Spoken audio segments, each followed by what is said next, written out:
on your news network.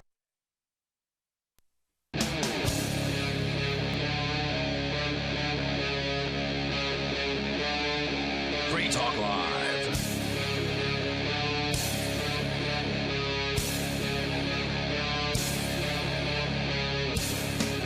It's Free Talk Live. You can dial in toll-free and join us here. Our number for you to take control of the airwaves is 855-450-FREE. That's 855-450-3733. Joining you in the studio tonight, it's me, Ian. Melanie. And Mark. We do have Skype as well, and you can Skype in here and join us at Skype username LRN.FM. Of course, you can talk about anything you want to discuss. And last night, I intended to talk about Venezuela, and then, we got a bunch of phone calls and ended up talking about all kinds of other things. And so we never really did get into any real detail about what's been happening over there. We did mention that the death toll was in the 30s. I think it was 36, 38, somewhere in that range as of the last count in the media. And this is over several weeks, over about 3 or 4 weeks of ongoing protests in the streets of that country. People are upset. They're hungry. The Venezuelan government is basically in total control over multiple industries. They are running those industries into the ground. They have seized something like 700 businesses, I think it was, over the last, I don't know how long, decade or something like that, maybe 15 years. And have, proceeded to run those in the red and run them into the ground. Most of them, 70% of them, are operating at a loss. And, they've also got these economic controls on the country. The government mandated exchange rate, which has just wreaked all kinds of havoc on the economy. Basically, it's made it impossible to import anything. And the government is in such, ironclad control over what's produced in the country. There's almost nothing produced there. So it's a cluster F. Right. If you, if you wanted to start a business in Venezuela and you became wildly successful, the government is going to take your business away from you. So that's why businesses don't start businesses in Venezuela. And if you're outside of Venezuela, you basically can't do business with someone in Venezuela because you don't want to get paid in the Venezuelan bolivar. And it's illegal for them to pay you in dollars, which is what you're going to want to get paid in. So, they've effectively got what Trump's looking for, nativism, right? Locked down country with, nothing coming in. Yeah, nothing trading. And hungry people. Some probably starving at this point. People in the Venezuela have lost weight. Yeah, they're losing weight. The average Venezuelan, I think, what was it, 19 I need to pounds? spend a couple of weeks in Venezuela. You spend a year down there, you're going to look like me. Caracas, according to the New York Times, this is a story about the thugs that we just barely started talking about last night. These are bikers who... wearing red jackets and dark clothes, some with their faces covered through tear gas canisters at 1,000 protesters in Caracas. One young man, 17 years old, lay sprawled on the ground, a pool of blood around his head. His brains were coming out. Jeez. The uniformed men who shot Carlos Moreno, the 17-year-old, were not government security forces. They were members. Well, yes, they were. Not officially. They were members of armed bands who have become key enforcers for President Nicolas Maduro as he attempts to crush a growing protest movement against his rule. I mean, these guys are as much of government, thugs as the average person who would attack you for burning a flag on the streets. Well, no, I think they're even more than that because they're getting paid by the state, aren't they? No, not that I know of. He didn't arm them? Well, they're being armed. I don't know. They're getting remuneration. Right, so they're not being paid in cash because cash is worthless, but Right. They're getting paid in guns. They're Are they getting paid by sandwiches? the state. Most people who threaten They violence have a against you privilege. They've been given the privilege of being able to have a gun in a I place thought where they it's banned. gave them guns. As I understand it, yes. Right, so they're not being paid in cash, they're being paid in products. Most people who threaten violence against you for burning flags are not being paid by the government to do so. Fair enough. Okay, you're making an argument there that by accepting some sort of benefit from the government, some sort of thing, that they are essentially government workers. Well, these are what are referred to commonly as brown shirts. Yeah. So I don't know a lot of history on the brown shirts, but I think I got it in freshman year of history. They were people that supported the National Socialist Party before Hitler came to power, and they certainly used violence. I think that's what Kristallnacht was about. I'm not 100% sure. I'm sorry. I just don't know all of the Night stuff. of Broken Glass? Yeah. Isn't that right? And, when lots of Jews had terrible things happen. Mm-hmm. And then once Hitler really got cemented in power, then the purge started, right? Then they got rid of the Brownshirts. They killed them all off because they were dangerous and bad. So, that's what these people can expect at some point or another, but Maduro will certainly use them while he can. They're called Collectivos in Venezuela, or collectives. They've been financed in a lot of cases by extortion, black market food, and parts of the drug trade as the government turns a blind eye in exchange for loyalty, and now they're playing a key role in repressing dissent. Hundreds of thousands of protesters have taken to the streets of Caracas and other cities demanding elections, galvanized by, because remember, Maduro put off the elections from 2016, so they're still waiting to have those. Galvanized by a ruinous economy that has left basic foods and medicines scarce, as well as a botched attempt by leftists to dissolve the country's Congress last month, they present the largest threat to the country's rulers since a coup that briefly ousted Maduro's predecessor, Hugo Chavez, in 2002. Now, Maduro has responded by sending National Guardsmen armed with water cannons and rubber bullets to disperse the crowds. But alongside the security forces, experts and witnesses say are the enforcers from the Collectivos, who engage in fiercer and often deadly intimidation. Roberto Briceno Leon, the director of the Venezuelan Violence Observatory, which is a nonprofit group that tracks crime, says these are the true paramilitary groups of Venezuela. The presence of the Collectivos hardly ends with demonstrations on the streets. As rising foreign debt and falling oil prices around the world have depleted the Venezuelan government's coffers, it has increasingly turned to Collectivos as enforcers. From labor disputes with unions to student demonstrations on university campuses, these Collectivos are appearing almost anywhere that the government sees citizens getting out of line.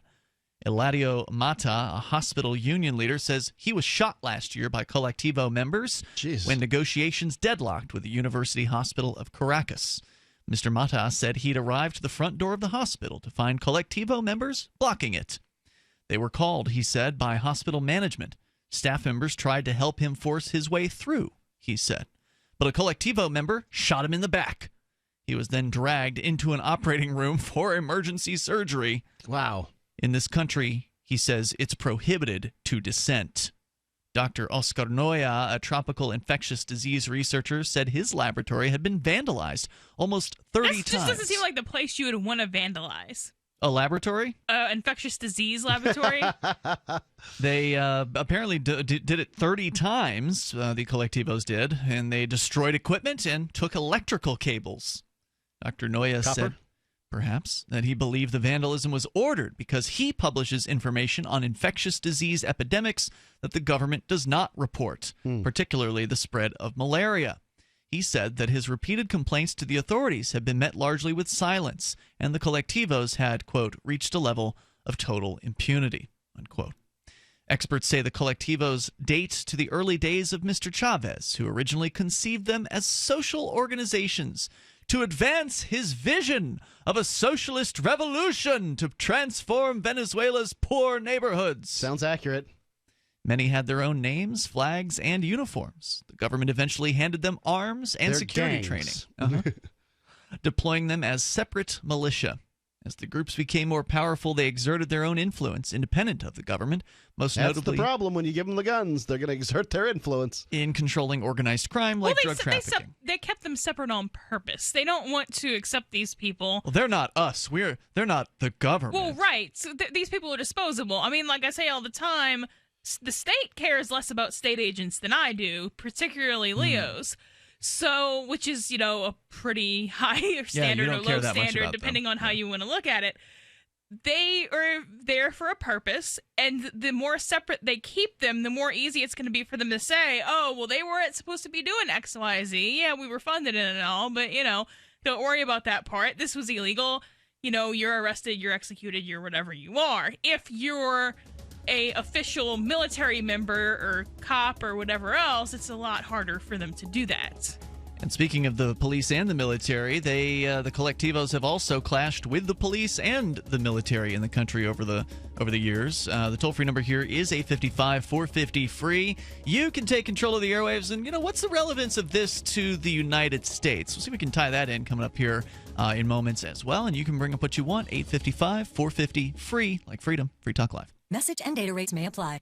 When did American men get so soft? Today's average red-blooded American man has less testosterone than his father, and his father has less testosterone than his father. Before we turn into a country of powder puffs, Force Factor is launching the Man Up America event. We want to send every man in America a complimentary bottle of the breakout supplement taking GNC by storm. Test X 180 Ignite, loaded with free testosterone-boosting manliness. Get your complimentary bottle by texting SHAPE44 to 369-369. During workouts, Test X 180 Ignite raises levels of free testosterone in your body to help build lean muscle. Plus, it helps burn fat, fuel sexual desire, and improve performance. Now you can continue to feel like the real men that made this country great. Do yourself a favor. Do America a favor. Text SHAPE44 to 369-369 for your complimentary bottle. That's a complimentary bottle by texting SHAPE44 to 369-369. Are you drowning in debt? Are you struggling to make minimum payments? Did you know that on average a household with at least one credit card struggles with over $10,000 in credit card debt? If this sounds like you, know that it's not your fault. Credit card debt happens to good people. Credit card companies lure you in with low introductory rates and low minimum payments. Before you know it, you're in over your head. We've helped thousands of good people just like you become debt-free with our Debt Reset program that will dramatically reduce your debt down to a fraction of what you owe. Our Debt Reset program is customized to get you debt-free in as little as 24 to 48 months with one low monthly payment. If you owe over $10,000 in credit card debt or even personal loans, call 800-912-6177. There are no upfront fees or out-of-pocket expenses. You don't pay a dime until we succeed. Call now to see how the Debt Reset program can work for you. 800-912-6177. That's 800-912-6177. Again, 800-912-6177. If you're looking for work, the person you are applying to is probably so swamped with applicants that he or she is tough to reach. So call early in the day, before 8 a.m., before the palace guards arrive. You'll need your prospect's direct number, and here's a sneaky way to get it. Suppose the company's main number is 555-5000. You should call 555-5012. When someone says, "Good morning, Pam Johnson," you should innocently say, "Oops, somebody here must have written this down wrong. I was calling for Tom Frederick. What's his direct number?" If the very next thing you hear isn't Pam giving you Tom's number, it may be, "Good morning, Tom Frederick." For more tips for job seekers and getting better results in all your day-to-day communication, hit survivalspeech.com. I'm Holland Cook. So you've heard all 3 hours of the latest episode of Free Talk Live, and you're still hungry for liberty-oriented audio content? Did you know that we have another 24/7 audio stream at LRN.FM? The Liberty Radio Network airs the latest episodes of some of the best liberty-oriented podcasts on the internet around the clock. In addition to recorded content, you'll also hear live shows like Free Talk Live, originating from our Keene, New Hampshire studio. So listen anytime at LRN.FM. That's LRN.FM. I love My Magic Mud. I drink a lot of coffee. I had stains on my teeth. Then I found My Magic Mud, and I was told it would remove stains. So I paid attention when I brushed the first time. My Magic Mud is black tooth powder, and the difference it made in my teeth in one application was noticeable. With 4, my teeth were as white as you normal folks out there. Please go to mymagicmud.com and buy a jar. There's 150 applications for $25. You can use Bitcoin. mymagicmud.com. You can sign up to receive the latest about the Liberty Radio Network via our email updates at updates.lrn.fm. That's updates.lrn.fm.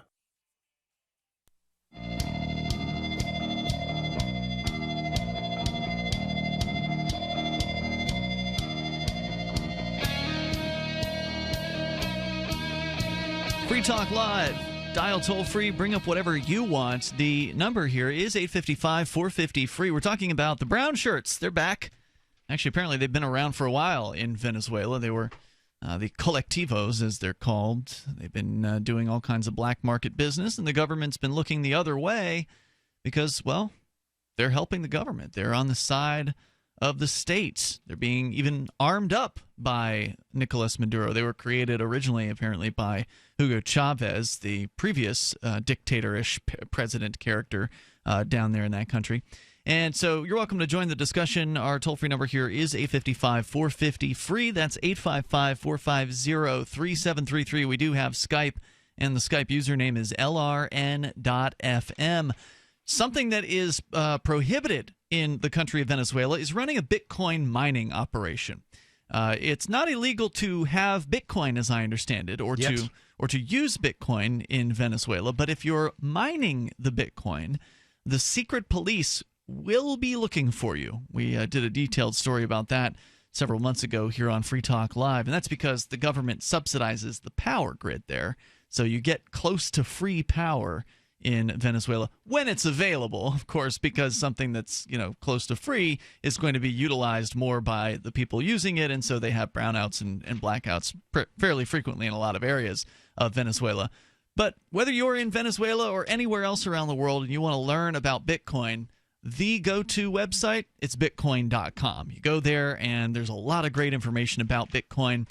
All the good stuff, and also some of the bad news about Bitcoin, like the fact that the fees have been going up dramatically, like more than 1,200% since 2015. But there's a new high as far as Bitcoin pricing goes. Yeah, the price is doing very, very well. But there's a new record low today as its market cap versus the price of other cryptocurrencies. So Bitcoin price doing well, other currencies outpacing it. Yeah, well, in total, the rest of all of the other altcoins. But they're outpacing it. Correct.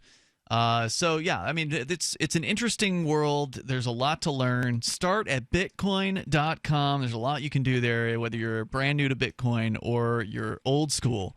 Bitcoin.com.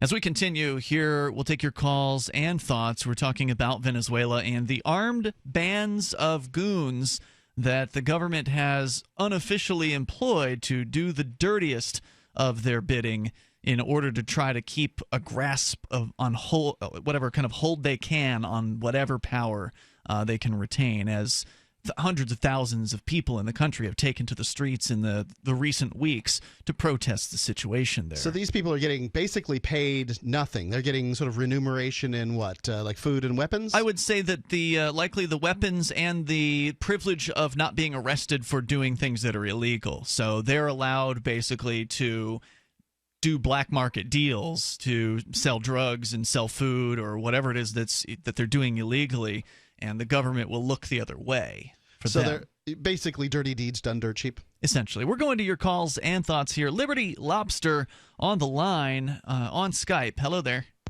Hey, what's up? Hey, you're on the radio. I'd like to talk about Bitcoin, actually, now that you brought it up. Ah, yes. All right. I noticed one of the most common complaints among people in the libertarian community is the United States does not back up its money with gold and silver.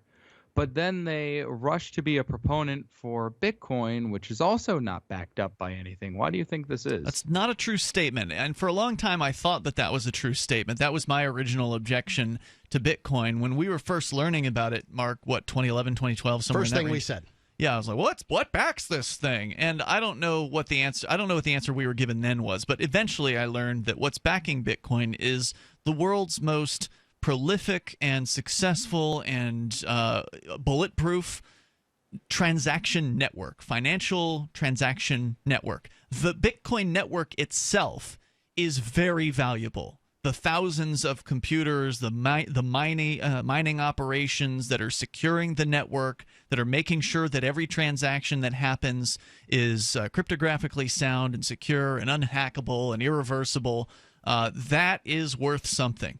If you think about like what Visa and MasterCard have created, their network, the network itself, there's value there. And the same thing's true of the Bitcoin network. Well, right, but you don't own the network when you own 0.002 Bitcoin or whatever. And no, that's true, but that doesn't matter. He asked what backs it, right, and that's what backs Bitcoin. But if you don't own it, then that's not what backs it. So you own the key to your Bitcoin right. on that network. And without that network, your Bitcoin's worthless. Well, I mean, go ahead. Go ahead, Mark. Well, I'm just trying to say that, so I'm a former gold and silver bug myself. It's not that I have problems today with gold and silver. I still have gold and silver. Yeah, it's just that I attempted often to do business in silver prior to Bitcoin. I would hire free staters, and I would offer them silver to do work. I'd say, do you want to get paid in U.S. dollars? Do you want to get paid in silver? And, I would have done the transaction. I have done the transaction right there. But they don't want it because... They don't want silver now? Yeah, they don't want silver. They like the idea of people doing business in silver, but they don't want the silver because they can't transform it into dollars quickly enough to sort of be able to use it. They need to be able to go to the grocery store and buy food with that money or whatever it is. You can't do that with Bitcoin either, but there are easier ways to get out of Bitcoin, like the Bitcoin debit cards. Yeah, most in many cases, when people do business at my house, they're doing it. They're asking for U.S. dollars. If they want Bitcoin, they'll get it. But all I'm saying is that nobody wanted to do business in silver, and so the point that I'm trying to make here is that what makes gold and silver good currency today, and the answer is not much. We imagine it would be good currency, but whatever, it's not that great. What my concern is being able to get business done, and Bitcoin I can do far more business in. Free Talk Live is currently getting more revenue from cryptocurrencies than it is from U.S. dollars. Are we really? That's good news. Quite a bit more. We're over 75% at this moment in time. Oh, man. And I give a discount for people who want to do business in crypto. And, so what makes gold valuable, Liberty Lobster? Just the amount on the planet, probably, and the fact that it's not found everywhere. The same reason rocks are almost worth nothing, but gold is... Well, you're not going to go outside and find gold laying on the ground. Yeah, supply and demand. There's no doubt about that. But there are things that, things that are in low supply that are not in high demand. Gold has, malleability, fungibility, has, the ability to, separate it into small pieces. You could use it for... It's conductive. Yeah, conductive. You can use it for certain electronics practices, things like that. But... Bitcoin was, in fact, designed to be a currency. Gold just happened to be a pretty good one. Well, you had spoken about what backs Bitcoin is the strong network for transactions. Mm-hmm. Well, let me ask you this. If there was an extremely strong network of banks and credit unions to exchange Federal Reserve notes, would that be backing a Federal Reserve note? I see what you're saying there. I need it explained. He's drawing the comparison between the Bitcoin network and the banking network. Yeah, I don't see how they're different other than one's aggressive and one's not, but that doesn't really change the market value. All right, there's more coming up here. 855-450 free. That's 855-450-3733. You may have a real strong point there, Liberty Lobster. We'll continue. But I don't say that the U.S. dollar should be backed by hard currency any longer. I used to say that. We're going to come back. We'll continue the discussion, and you can take control of the airwaves here on Free Talk Live. Are you retired or facing retirement and you're afraid your income is going to be less than you'd like? I'm Pharmacist Keith. Dr. Wallach, the Dead Doctors Don't Lie guy, and I want to show you a low-cost way to create your own business working around your current schedule, creating extra income that will last for years to come by joining Dr. Wallach's crusade, spreading his message of better health. To learn more, visit radio.recordedvideo.com. That's radio.recordedvideo.com, radio.recordedvideo.com, or call 866-257-3105 for a recorded message. Hunters, anglers, campers, and survivalists. Get back to nature. Expand your horizons with the highest quality, most versatile, unique slingshots and sling bows on the market at slingbow.com. Slingbow products are compact and models start from just $17.98. They're perfect for your bug-out bag or storing in your vehicle. Give yourself and your loved ones the excitement and tradition of slingbow. A new frontier in archery and truly modern twist on this primitive survival tool. Feel the thrill only at slingbow.com.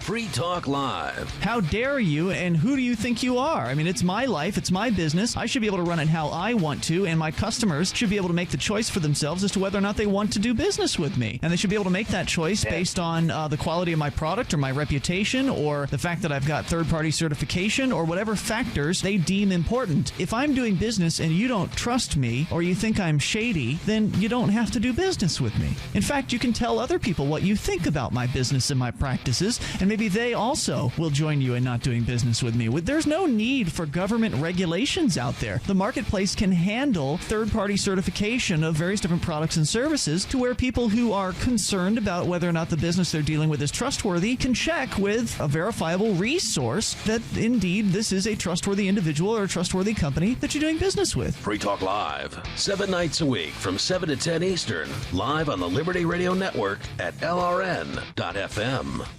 Ross Ulbricht was convicted in early 2015 of running the infamous Silk Road Underground Market. The Silk Road was a gift to humanity and helped reduce the harms brought on by drug prohibition. For this good deed, Ross has been sentenced to life in prison with no possibility of parole. Now, an appeal is Ross's only chance, and he needs your support. Please visit freeross.org, where you can contribute via various methods, including Bitcoin. Visit freeross.org. That's freeross.org. LRN.FM is proud to announce our official listening apps for Android and iOS devices. Now you can easily tune into our streams anywhere, anytime on your smartphone or tablet. Just visit apps.lrn.fm or search for LRN.FM in the Android or Apple app stores. Please download, rate us 5 stars, then share the link on your social media and let your friends and family know how you're listening to LRN.FM. Download it now, free at apps.lrn.fm. Hi, I'm Derek J. To me, an activist's calling is to actively work to advance a cause. The cause for which I work is personal freedom. I believe my life is best when I engage in voluntary interactions and self-government. I reject the idea that anyone else has a higher claim to my life or my body than I do. I see people who call themselves the government as a threat to my personal freedom. I realize you may feel differently, but my relationship with the people who call themselves the government is completely involuntary. If Starbucks used some of its money to drop bombs, I wouldn't shop there. So why would I support the American empire? The empire does not require my consent. Derek J's Victimless Crime Spree. Watch it for free and order the Director's Cut DVD at victimlesscrimespree.com. That's victimlesscrimespree.com. What's up next? Visit the Liberty Radio Network program guide to find out at shows.lrn.fm. That's shows.lrn.fm.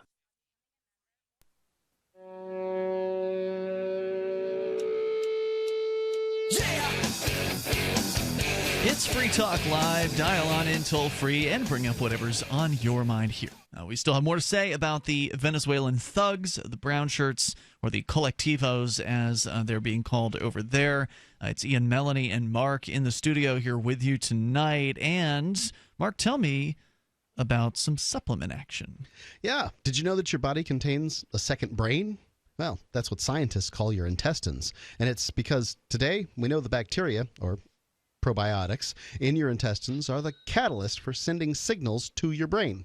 Unfortunately, due to poor eating habits, most Americans have an unhealthy gut, and this is contributing to a whole host of problems. For me, just by taking the probiotics, I lost about almost 15 pounds, and I didn't have to do anything. I didn't even know why I lost it until I saw a movie that was called, like, Your Gut, the Second Brain, or something like that. An unhealthy gut has been linked to everything from anxiety and depression to chronic inflammation and weight gain. That was me. In short, a daily probiotic supplement is no longer essential just for building your immune system. It's also important to combat moodiness, maintain energy, and help with weight loss. And with Whole Food Multi-Complete, it's easy because they include a blend of 8 strains of live probiotics with your daily vitamin and minerals necessities. We also include digestive enzymes and antioxidant herbs. In fact, for 15 years, Whole Food Multi-Complete is the only product that incorporates 7 families of nutrients into a single product. It's the perfect product for the health and conscious consumer who understands that they need more than just vitamins and minerals. They don't want to break the bank by having you buy 5 or 6 products every month. So go to simplifymysupplements.com and use coupon code FTL, and you'll get 30% off your first order. It's basically cost for this item. That's SimplifyMySupplements.com, coupon code FTL. All right, toll-free number is 855-450-FREE, and Skype username is LRN.FM. We go back to Liberty Lobster, who's with us here in Ohio, who made a really good point. We were talking about well, you brought up, Liberty Lobster, the question of backing, like, currencies that have gold backing or silver backing, as the U.S. dollar once upon a time did and hasn't for a long time, for decades.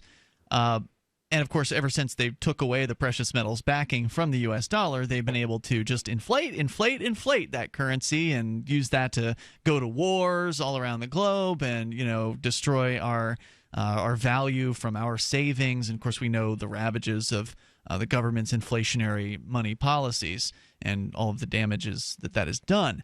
And you brought up the question of, well, what's backing Bitcoin? My answer was, well, the network that is this incredibly valuable, most powerful computer processing network for financial transactions that exists in the world. That's worth something, and that's something special. And your point was, well, isn't that pretty much the same thing as the banks? But I don't want to put words in your mouth. Can you kind of rephrase what you were saying there? Well, I had heard you say, well, because Bitcoin has such a strong network and is so hard to crack, that's what backs it up, is a strong infrastructure. Well, let's say that there was a credit union or a banking system which was nearly impenetrable and had a healthy supply. Would that in turn be backing up Federal Reserve notes, despite the fact that they have no precious metals or anything backing them up? I think the short answer to that is yes.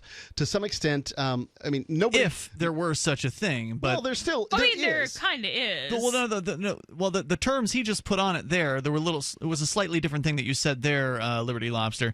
There's the ACH network, which goes through the Federal Reserve System and wire transfers. So banks are networked together. They all go through a centralized clearinghouse. That's what ACH stands for, Automated Clearing House. And so every time you want to send an ACH transfer, so generally that's done from bank account to bank account, it has to go through the Federal Reserve System. That's why it doesn't work on the weekends, because the Federal Reserve is closed on the weekends, and so they just don't do business on those days. And so if you want to send an ACH transfer, they only go through business days.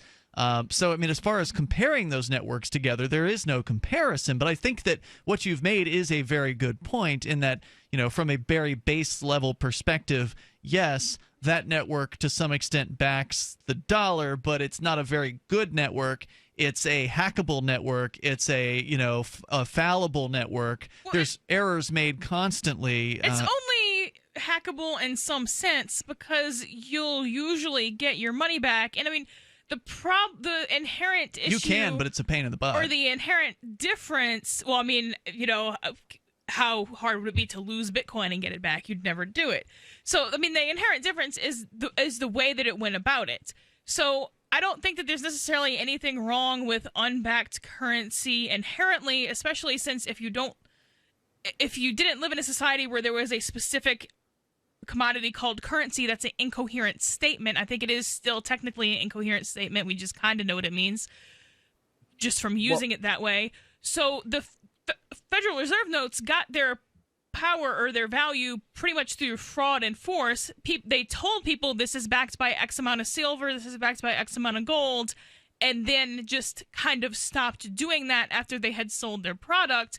They also said, oh yeah, by the way, you have to pay these taxes and FRNs, so you're essentially legally obligated to buy our products to at least some extent. There was a time, I'm pretty sure this is repealed now, but there was, where you were legally obligated to accept FRNs. Bitcoin doesn't have any of that. It's still fiat currency, but it's, non-aggressive fiat currency. And to me, that is the difference. Well, what about credit unions that aren't involved the same way banks are with the Fed? They are. Credit unions are, maybe they don't take loans in the same way from the Fed. I'm not sure exactly how all that works, but ACH is something that credit unions involve themselves in as well. So they are interacting with the Federal Reserve on a regular daily basis. And they still do fractional reserve banking, which is really okay. Essentially just fraud. So I'd like to go before you go on, Mark. You'd said that you talked about the inherent differences between these systems, Melanie. Well, the differences to me, I'm sure there's other differences. These are just the ones that are important to me. The big difference between the Federal Reserve banking network and the Bitcoin network is centralization. And that's important to point out here. If you're new to Bitcoin, you may not realize this, but Bitcoin's one of its major strengths is its decentralized nature. And so Bitcoin exists not in one place. There's no centralized clearinghouse for Bitcoin. There are thousands of nodes spread across the world that all have a copy of a ledger. That's what the blockchain is. When you hear blockchain being talked about, it sounds like a really fancy technology. It's just a distributed, duplicated ledger that exists all around the globe. It's an immutable ledger, one that when it's changed is changed for good, and it can't be unchanged. It's not changed; it's added to. Okay, thank you for that. Yeah, added to. When something is some of the Bitcoin is moved from one place to another, it's done all across the globe. It's verified multiple times. It's called confirmations. And so that's one of the major differences is Bitcoin's network is decentralized. It cannot be hacked as a result of that. Whereas if you were to hack the Federal Reserve in their automated clearinghouse or whatever, then you would be able to take down their network and destroy all banking activity on whatever day you took down that particular network. Now, certainly there's plenty of security that they've built up around it, but anything that's centralized can easily be targeted compared to a decentralized system. And you can own. The other point is that you can own the Bitcoin network, or at least a portion of it, right? You can't own the whole thing, but you can mine. You can set up a miner tonight and join Bitcoin.com's mining pool and get paid, for finding Bitcoins out there. And you can become part of that network, which you cannot do with the Federal Reserve network, unless, of course, you jump through their system and, create a bank and, kowtow to the man. So those are key differences. You called on, yeah. I see your point there. Bitcoin is a very decentralized currency, and that's one of its advantages. I can join any pool I'd like to. I know a kid named Ryan who lives in my city that has mining equipment. First he was doing GPU, and now it's ASIC hardware, and that is one of the strengths. I appreciate the perspective, guys. Hey, thanks for the discussion tonight. I appreciate the call. Good points. 855-450-FREE. That's 855-450-3733.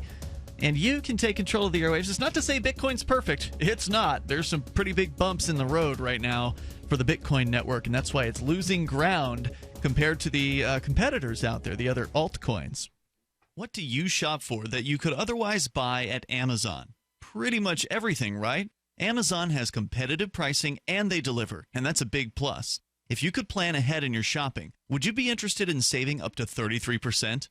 There's a catch. You have to do your shopping in Bitcoin. But imagine those savings. It's like a huge raise. All you have to do is go to saveatpurse.com.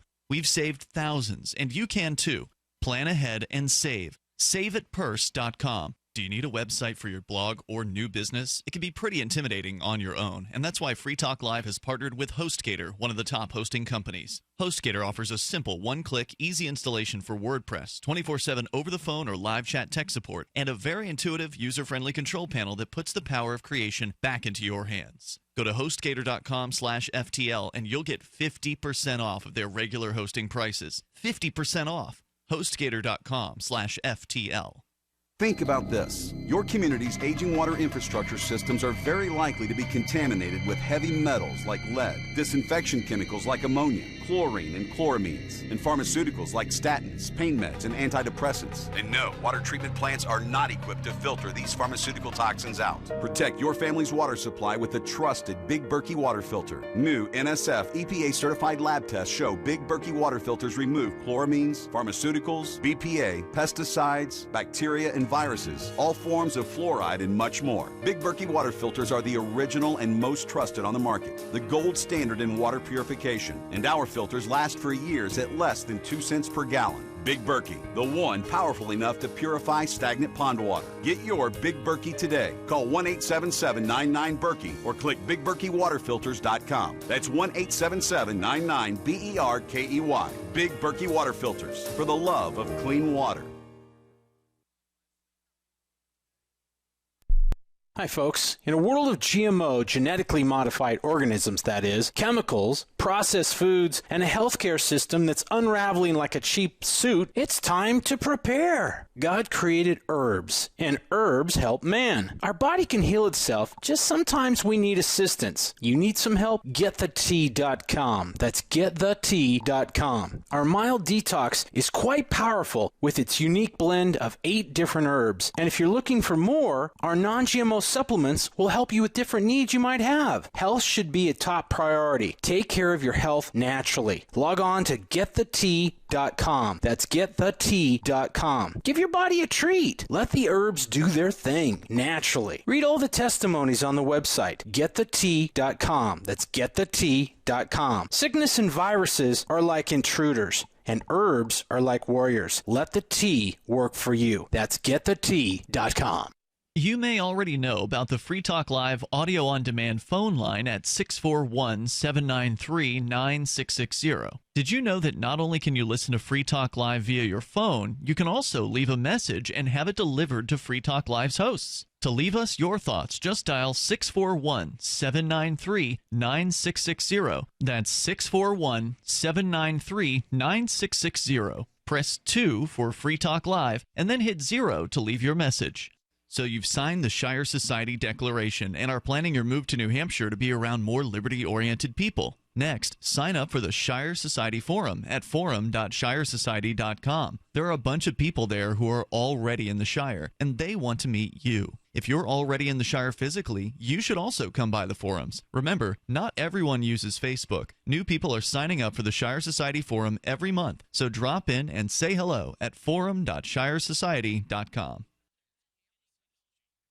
If you enjoy LRN.FM, please contribute to your favorite shows via their websites and become an amplifier at amp.lrn.fm. That's amp.lrn.fm.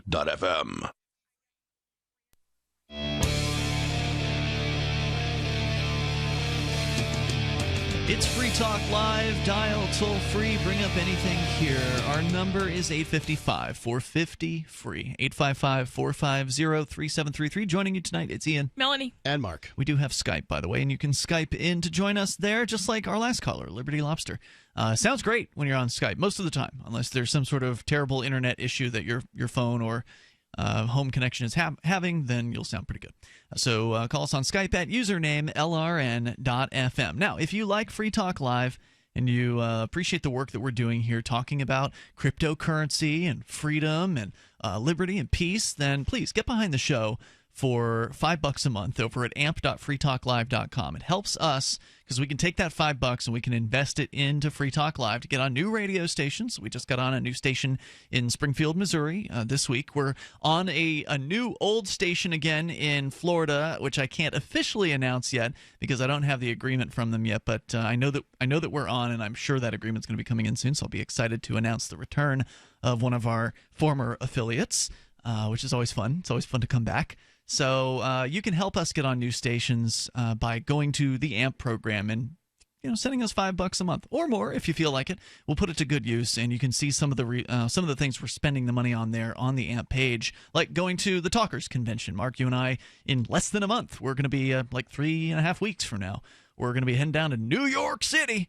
And we'll be schmoozing it up with the talk radio bigwigs down there. That joke is going to get so old that there's going to be young people that don't get it. Oh, yeah. Soon. Oh, yeah. But it's such a good commercial. I mean, the old, was it Pace Picante? Pace Picante sauce, yeah. They're probably going to go out of business and people will still be making references to New York City. Get a rope. Get a rope. Yeah.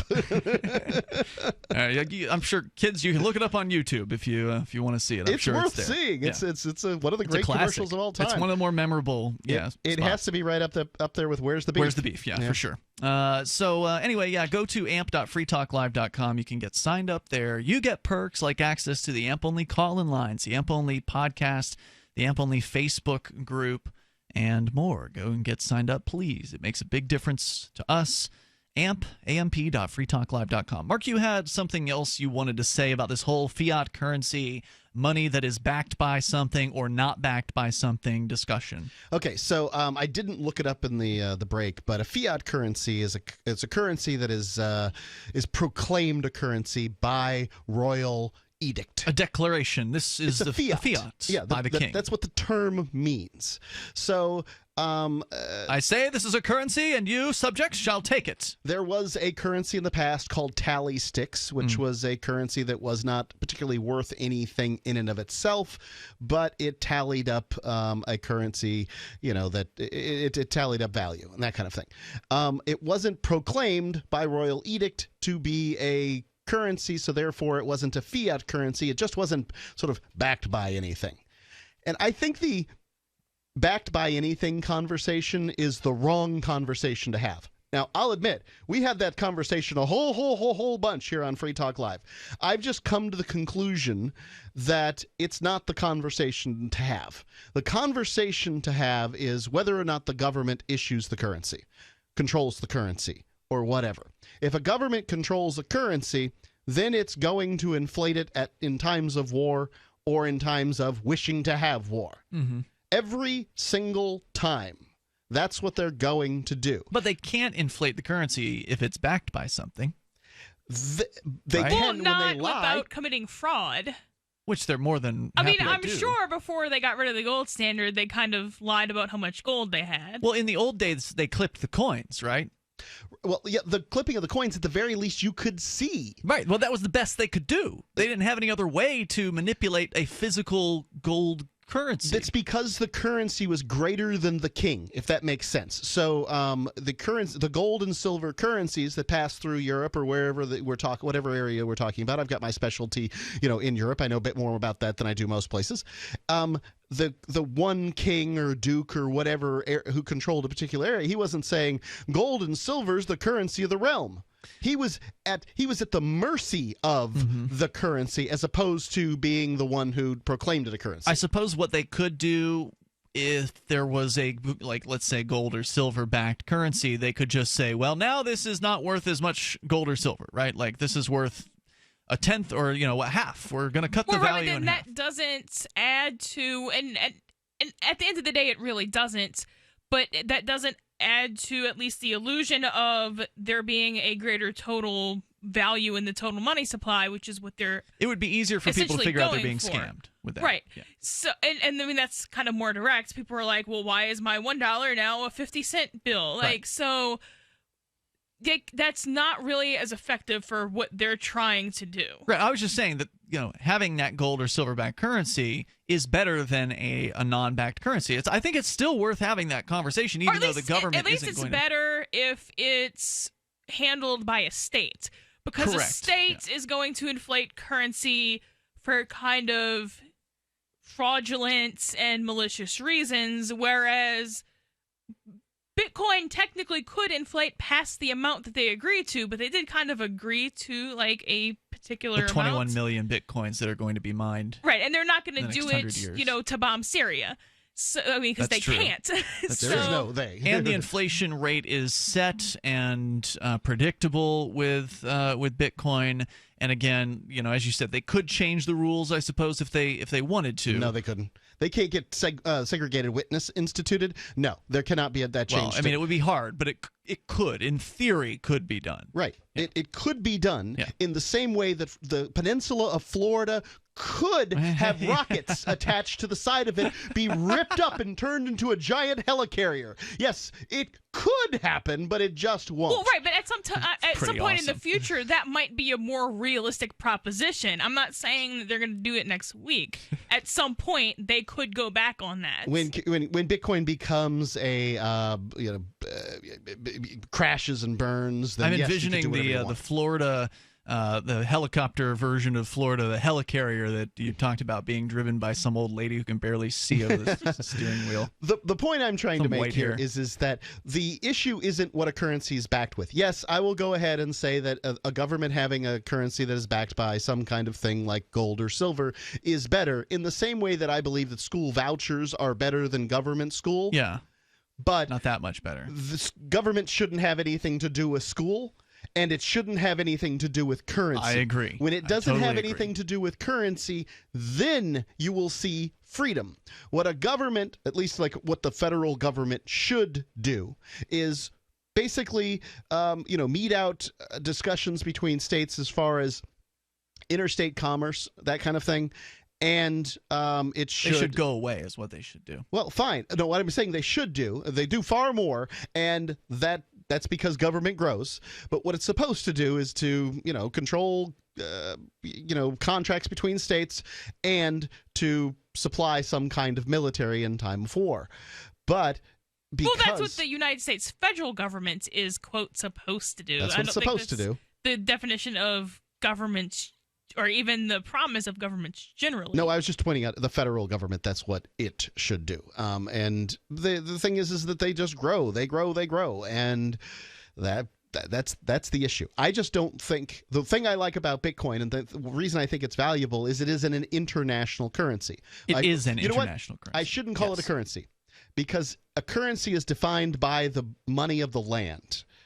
So when I say an international currency, it should be the currency that is accepted most widely in the world, and it's not. So what do you call it instead? A token? Probably most accurately. Okay. I don't know if it, In the same way, if you're at an arcade, the arcade tokens aren't valuable outside of the arcade. Yeah. It functions as a currency. That's what it's designed to do, but it is not yet fit all the criteria for a currency, if that matters. Yeah, that's an interesting point. When a currency outside of government dictates, talking about it being backed or not backed by anything, I'm not sure it makes a whole lot of sense. Because the only reason that a state currency has to be backed by something is because you're making people take something that's not valuable, so you're backing it with something that they think is valuable and they do want. If it's not a coercive currency, the fact that people are accepting it means that it has value. So it doesn't make sense to back it with an additional something. I see what you're saying. So from their perspective, it certainly doesn't make sense to back it, because it makes it makes it harder to inflate. And one could argue that currently, the U.S. dollar is backed by gold. They could say that a U.S. dollar is backed by $1,228. An ounce of gold is... Get me that ounce of gold, then. I'll give you $1. No. Excuse me. The $1,228 is backed by an ounce of gold. Well, it's Meaning not backed by it. It's That's exchangeable by it. That's not the same thing. I mean, That's the what U.S. it is. dollar is backed by the U.S. military, is what it's backed by. You used to be able... Did you not used to be able to walk into the U.S. Mint or Treasury or whatever, hand them the silver certificate, and be handed silver in return? Yes. That's what you talk about when you're talking about backing.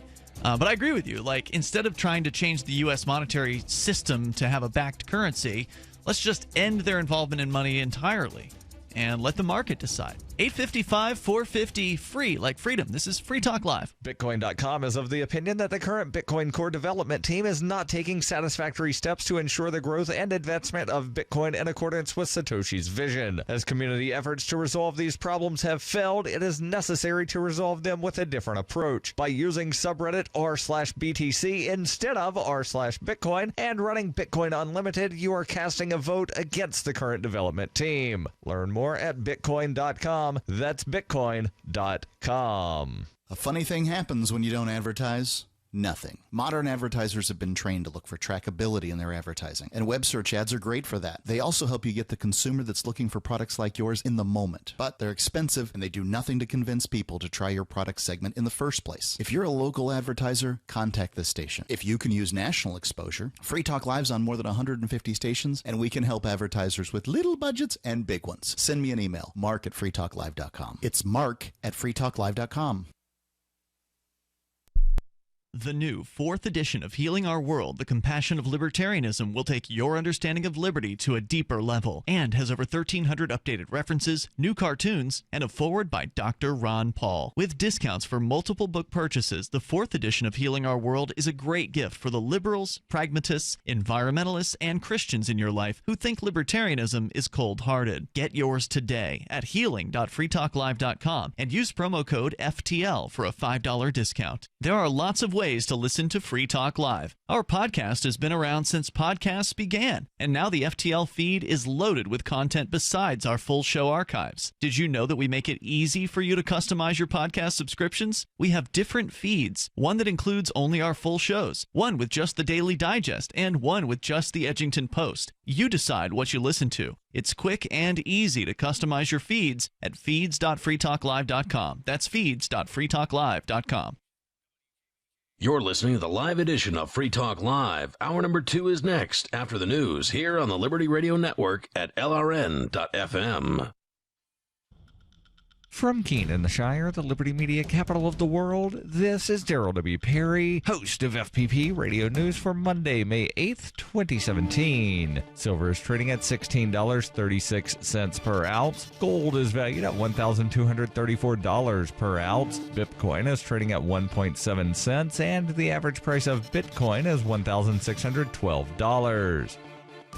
And HowWar.com reports the situation at the Afghanistan-Pakistan border is always tense, particularly after Friday's exchange of fire between the two sides, but appears to be rapidly spiraling out of control as Pakistani forces have attacked and destroyed several checkpoints along the Chaman border, which connects Balochistan to Kandahar. At least 50 Afghan soldiers are reported dead and over 100 wounded as Pakistan reports they've destroyed 5 separate checkpoints in retaliation for Afghan fire. There is no news of new Pakistan casualties since Friday's exchange of fire. Locals say that the border crossing was closed early in the day by Pakistani security officials and has remained so, with loudspeakers ordering all villages on the Pakistan side of the border evacuated until further notice. Helicopter gunships are reported overhead and over 2,000 families have been displaced. Pakistan has accused Afghan officials of unprovoked attacks on the villages and of targeting census workers in the border region. Afghanistan does not recognize the current border between the two nations, but insisted it was Pakistan that fired first in the most recent round of fighting.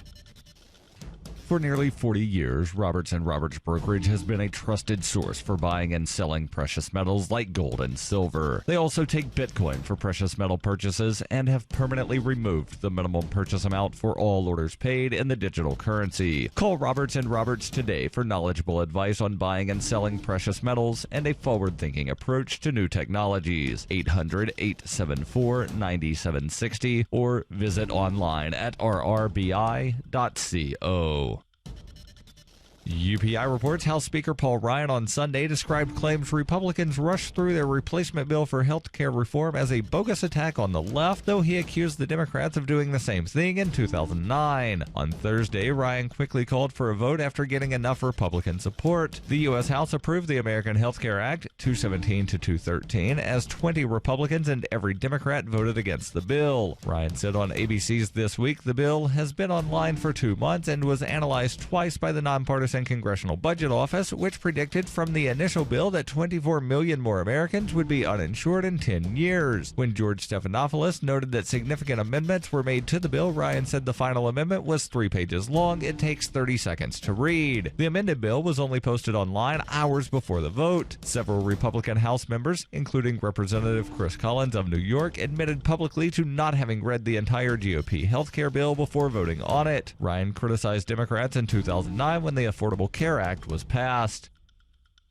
Are you an advocate for free market money? Do you promote Bitcoin as an alternative in a fiat-centric world? Then you need Spend a Bit in your arsenal, the search engine for things you can buy with Bitcoin. Spend a Bit aggregates millions of products from thousands of Bitcoin-enabled merchants. Keep your money in the free economy. Visit spendabit.co today. Bitcoin merchants, ask about our merchant suite to reach even more customers. Spendabit.co.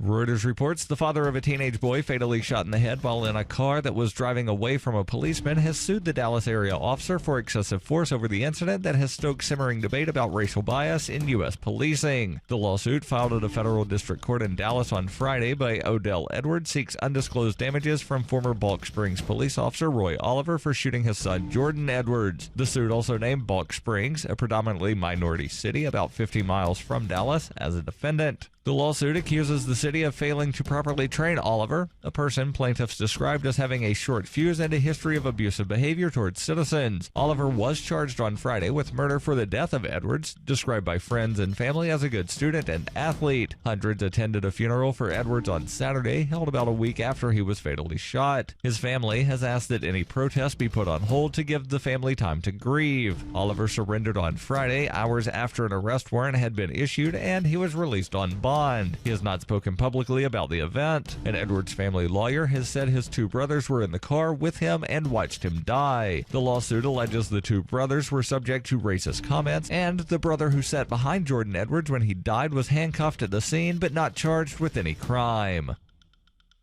This has been FPP Radio News. Online at fppradio.com. It was on this day in 1982 that the first roller skating while carrying a boombox member of Congress was elected when James Sugar Boots Franklin narrowly won New York's 8th congressional seat. Franklin's victory was a watershed moment at the time, signaling that America's burgeoning population of boombox-carrying roller skaters had finally gained mainstream acceptance. We proved Congress isn't just for suits and crew cuts. Say hello to the slickest legislator on 8 wheels, James Sugar Boots Franklin. Franklin was an unlikely pioneer, a street-smart skater who admitted to being more concerned with impressing honeys with his silky smooth moves than with politics. Franklin began organizing boombox-carrying roller skaters, advocating for basic rights like roller skate-accessible ramps in government buildings and protected street lanes where they could lay down cones for some sweet slaloming. Just because we like to roll it out and have a smooth, fluid style that cannot be denied doesn't mean we aren't Americans. Yeah, that's right. This is the Onion News Network.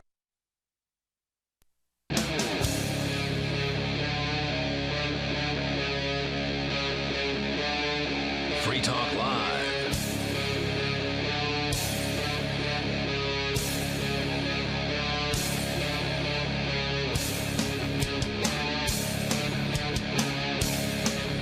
It's Free Talk Live, and you can take control of the airwaves here. Our toll-free number is 855-450-FREE. That's 855-450-3733. We're launching into the second hour of the program. We've got more on the Venezuelan Brownshirts, the discussion we never really had a chance to get into last night, and we've gotten a little deeper in tonight, which has been good. But we also talked about Bitcoin and cryptocurrency versus the Fiat, the government currency. With you tonight, it's Ian, Melanie, and Mark. Let's go to your phone calls and thoughts. Victor is in New Jersey, watching us on YouTube at cam.freetalklive.com. Hey, Victor. Hi. Hey. So I recently had been following up on this recent bill that was passed to repeal and replace, which we know it didn't do, that was passed by the House. And Justin Amash, I know he's not a libertarian, but he claims to be by in some way, shape, or form. He's trying to explain himself as to why he voted yes on it, and buckled in without really looking like he didn't stick to his principles on the vote. But I wanted to know your thoughts on the idea of incrementalism. That's what he explained it as, that one step at a time. Let's just take this as a win for liberty in just a little bit. So what does this thing do? What is this new Trump Care or whatever the heck it is? What does it do? I've heard it didn't they already stop the mandated payments or something like that before this thing even passed? No longer fined for not having insurance, as I understand. And that was just an executive administrative order, right? That wasn't they didn't pass that as a bill, did they? Right. So what does this thing do? What does this Trump Care, this America Health Care, whatever it's called, do? Honestly, I haven't been following it. Well, that's the thing. It has the controversy of the idea that it was taking away some of what Obamacare had put into place. More so than it doing anything new, it seems to just release a few of the restrictions, such as pre-existing conditions. Meaning that the companies, health insurance companies, will not be required to give insurance to people with pre-existing conditions? Right, and obviously there are some situations that are protected regardless, such as sexual history. 48 states out of 50 states have some sort of law barring against to use that as a reason to not provide insurance or not to reject somebody of your insurance. So there's been this Huffington Post article that went out recently that's saying along the lines, rape can now be considered a reason to deny someone coverage as a pre-existing condition. And obviously Reason magazine released something saying, no, that's not the case. It's nothing like the sort. It's just as much as being a hangnail as being a reason to be rejected as any other particular condition. But it's only 2 states, and surprisingly one of them is Bernie Sanders' Vermont and the other Idaho. Right, so if all this does is chip away at the ACA, why is it unlibertarian to vote for it? If we were talking about a senator and we've already established that voting as a concept is okay, I think Amash is a rep. why, or whatever he is, he's some sort of politician. So you're not attacking him for being a politician per se, you're just attacking him for this one vote. And why, if all this does is get rid of parts of a bad law, is that unlibertarian to vote for it? I don't know if Victor was saying that it was. Well, he said that he said that he backed on his principles or something like that. That's what it sounded like to me. Go ahead, Victor. Yeah, I would say that it's just, to me, it seemed like, I guess it was a step in the right direction. And I've seen other libertarian friends of mine say that it is a step in the right direction. But, maybe is it me just saying that I should expect more and being upset with more? I'm not so sure. Maybe it's more on my end than it is his. Are you expecting more? Are you upset? I would say that it's, again, step in the right direction. But do I really want to say that I fully support or get behind these people who are partially going to cave in? Yeah, okay, so... Well, I don't see that as caving in, because unless he wrote the bill... And I mean, I haven't read the bill, so he can either vote for it or against it. Right. So on the assumption that it is an improvement, and I haven't read it, so I can't say that. Right, because there could be things that are worse about it. We don't know. It could be a trade-off for something else. I have no idea. Right. But on the assumption that it is a better situation, which seems to be the assumption you're making, if the Crips come to your house and say, "Hey, look, we've been robbing people once every other night. It's up to you. Do you want us to change to once every third night?" The answer to that question is yes. Yeah. Just because you are incapable of dissolving the Crips does not mean that you're supporting their robbery in any way by voting to have less of it. I agree with you on this, Melanie. I mean, this is welcome to politics. Politics is, they call it the art of compromise. It's not a very artistic thing at all. It's an ugly process that is brutally slow and difficult to affect any kind of change in any political system, especially in a place as entrenched as in its power as Washington, D.C. So any kind of step in the right direction, and I agree with Melanie, there's probably something bad in this bill that we don't, we haven't read it, so we don't know. But just taking it on its face, taking the claim that this is overall going to make a couple of changes that are good, and let's just say that's all it does, then yes, it's the right thing to do to vote for that. Because the other choice is to vote against it, which would keep the status quo. And so, it's disappointing, it's political, it sucks, but that's politics. That's the whole process. And that's why what we need to have happen is for libertarians to move to New Hampshire, where they can get involved in the political process here, because we can actually make a difference here. Yeah, but it is just as ugly here. It's ugly here too, but it's not as bad. The thing about politics is you're dealing with an armed gang, and when dealing with an armed gang, you're never gonna get what you want. No. But if you can get something better than what you have, that's all there is to it. Like, I don't think that freedom comes from politics.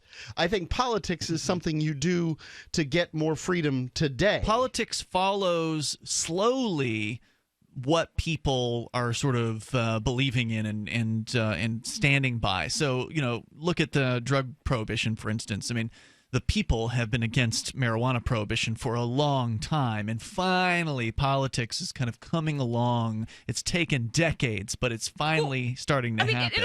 Politics will accomplish some good things. It's more like palliative care. You kind of use it because there's no cure. The state's not going to let itself be voted out of existence if we convert 52% of the people. Well, the only cure would be to have a sort of a renaissance in thinking where people forget about the idea of the state and they ignore it. If enough people were to ignore the state, it would be done for at that point. But because so many people still believe in the state, it's not going anywhere anytime soon. And so while it exists, those of us who want to see freedom at some point in our lifetime, we have to get involved in it.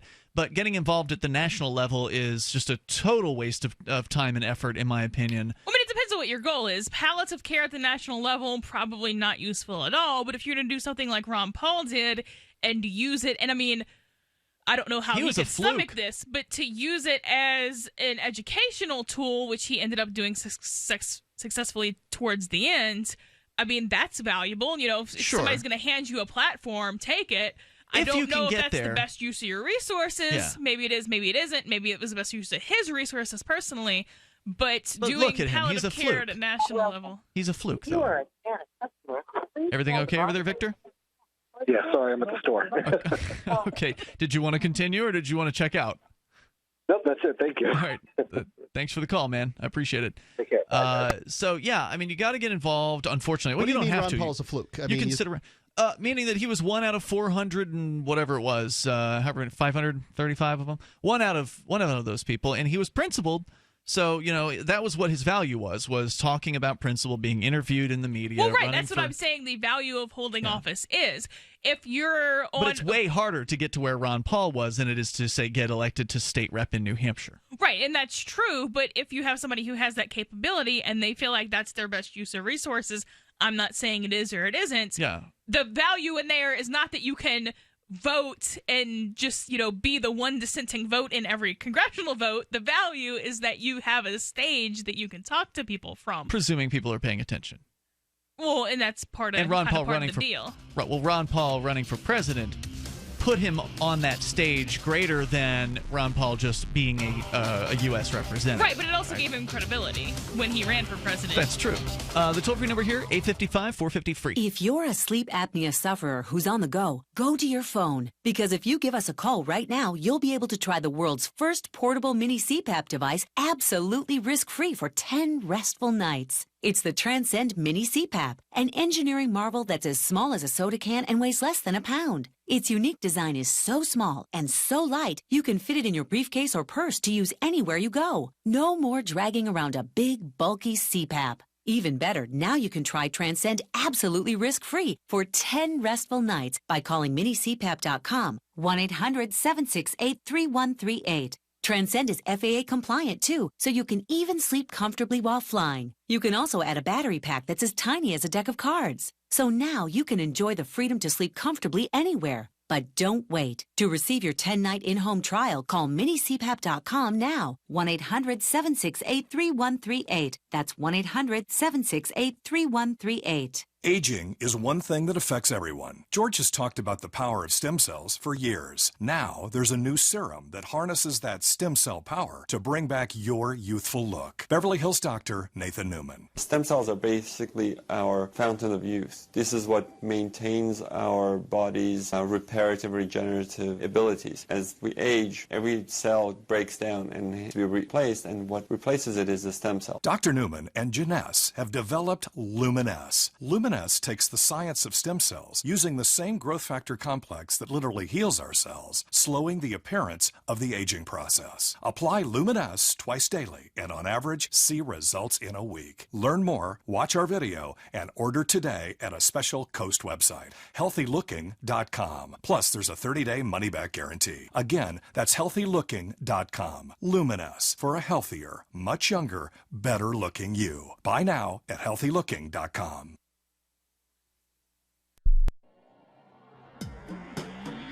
Free Press Publications is an independent, alternative media and publishing company founded in June 2009 with the mission of ensuring a free press for the freedom movement and is committed to spreading the message of peace, freedom, love, and liberty. FPP also gives new authors an avenue for publishing freedom-oriented material. FPP brings you daily news and commentary on the website fpp.cc, as well as a daily 5-minute newscast, FPP Radio News, and weekly news, views, and commentary in the FPP Freedom Minute and Peace, Love, Liberty Radio at fppradio.com, and the monthly newspaper FPP News at news.fpp.cc. Find FPP online at fpp.cc. That's fpp.cc, as in Creative Commons. DVD, books, music, instruments, periodicals, computers, software, electronics, photo, cell phones, office products, home and garden, bed and bath, furniture, kitchen, pet supplies, automotive, hardware, apparel, shoes, jewelry, grocery, healthcare, sports and outdoors, toys, games, used, and more. It's a department store at your fingertips. Shop.freetalklive.com. Get all your shopping done, get a great deal, and a portion of your purchase goes to benefit Free Talk Live when you enter Amazon via shop.freetalklive.com. Cell 411 is a free app for Android and iOS that replaces government-controlled 911. Cell 411 allows you to preset a group of friends or private organizations to show up at any emergency. Cell 411 is a nightmare for the state because it proves their so-called services aren't needed. Cell 411 has had thousands of installs, and of course it's covered by the BIPCOT no government license. Cell 411 because your friends won't shoot you when you're in trouble. Without the government, who would build the emergency services? You and Cell 411. Get it today at getcell411.com. You're listening to the best liberty-oriented audio streamed around the clock, on the air and online. This is the Liberty Radio Network at LRN.FM.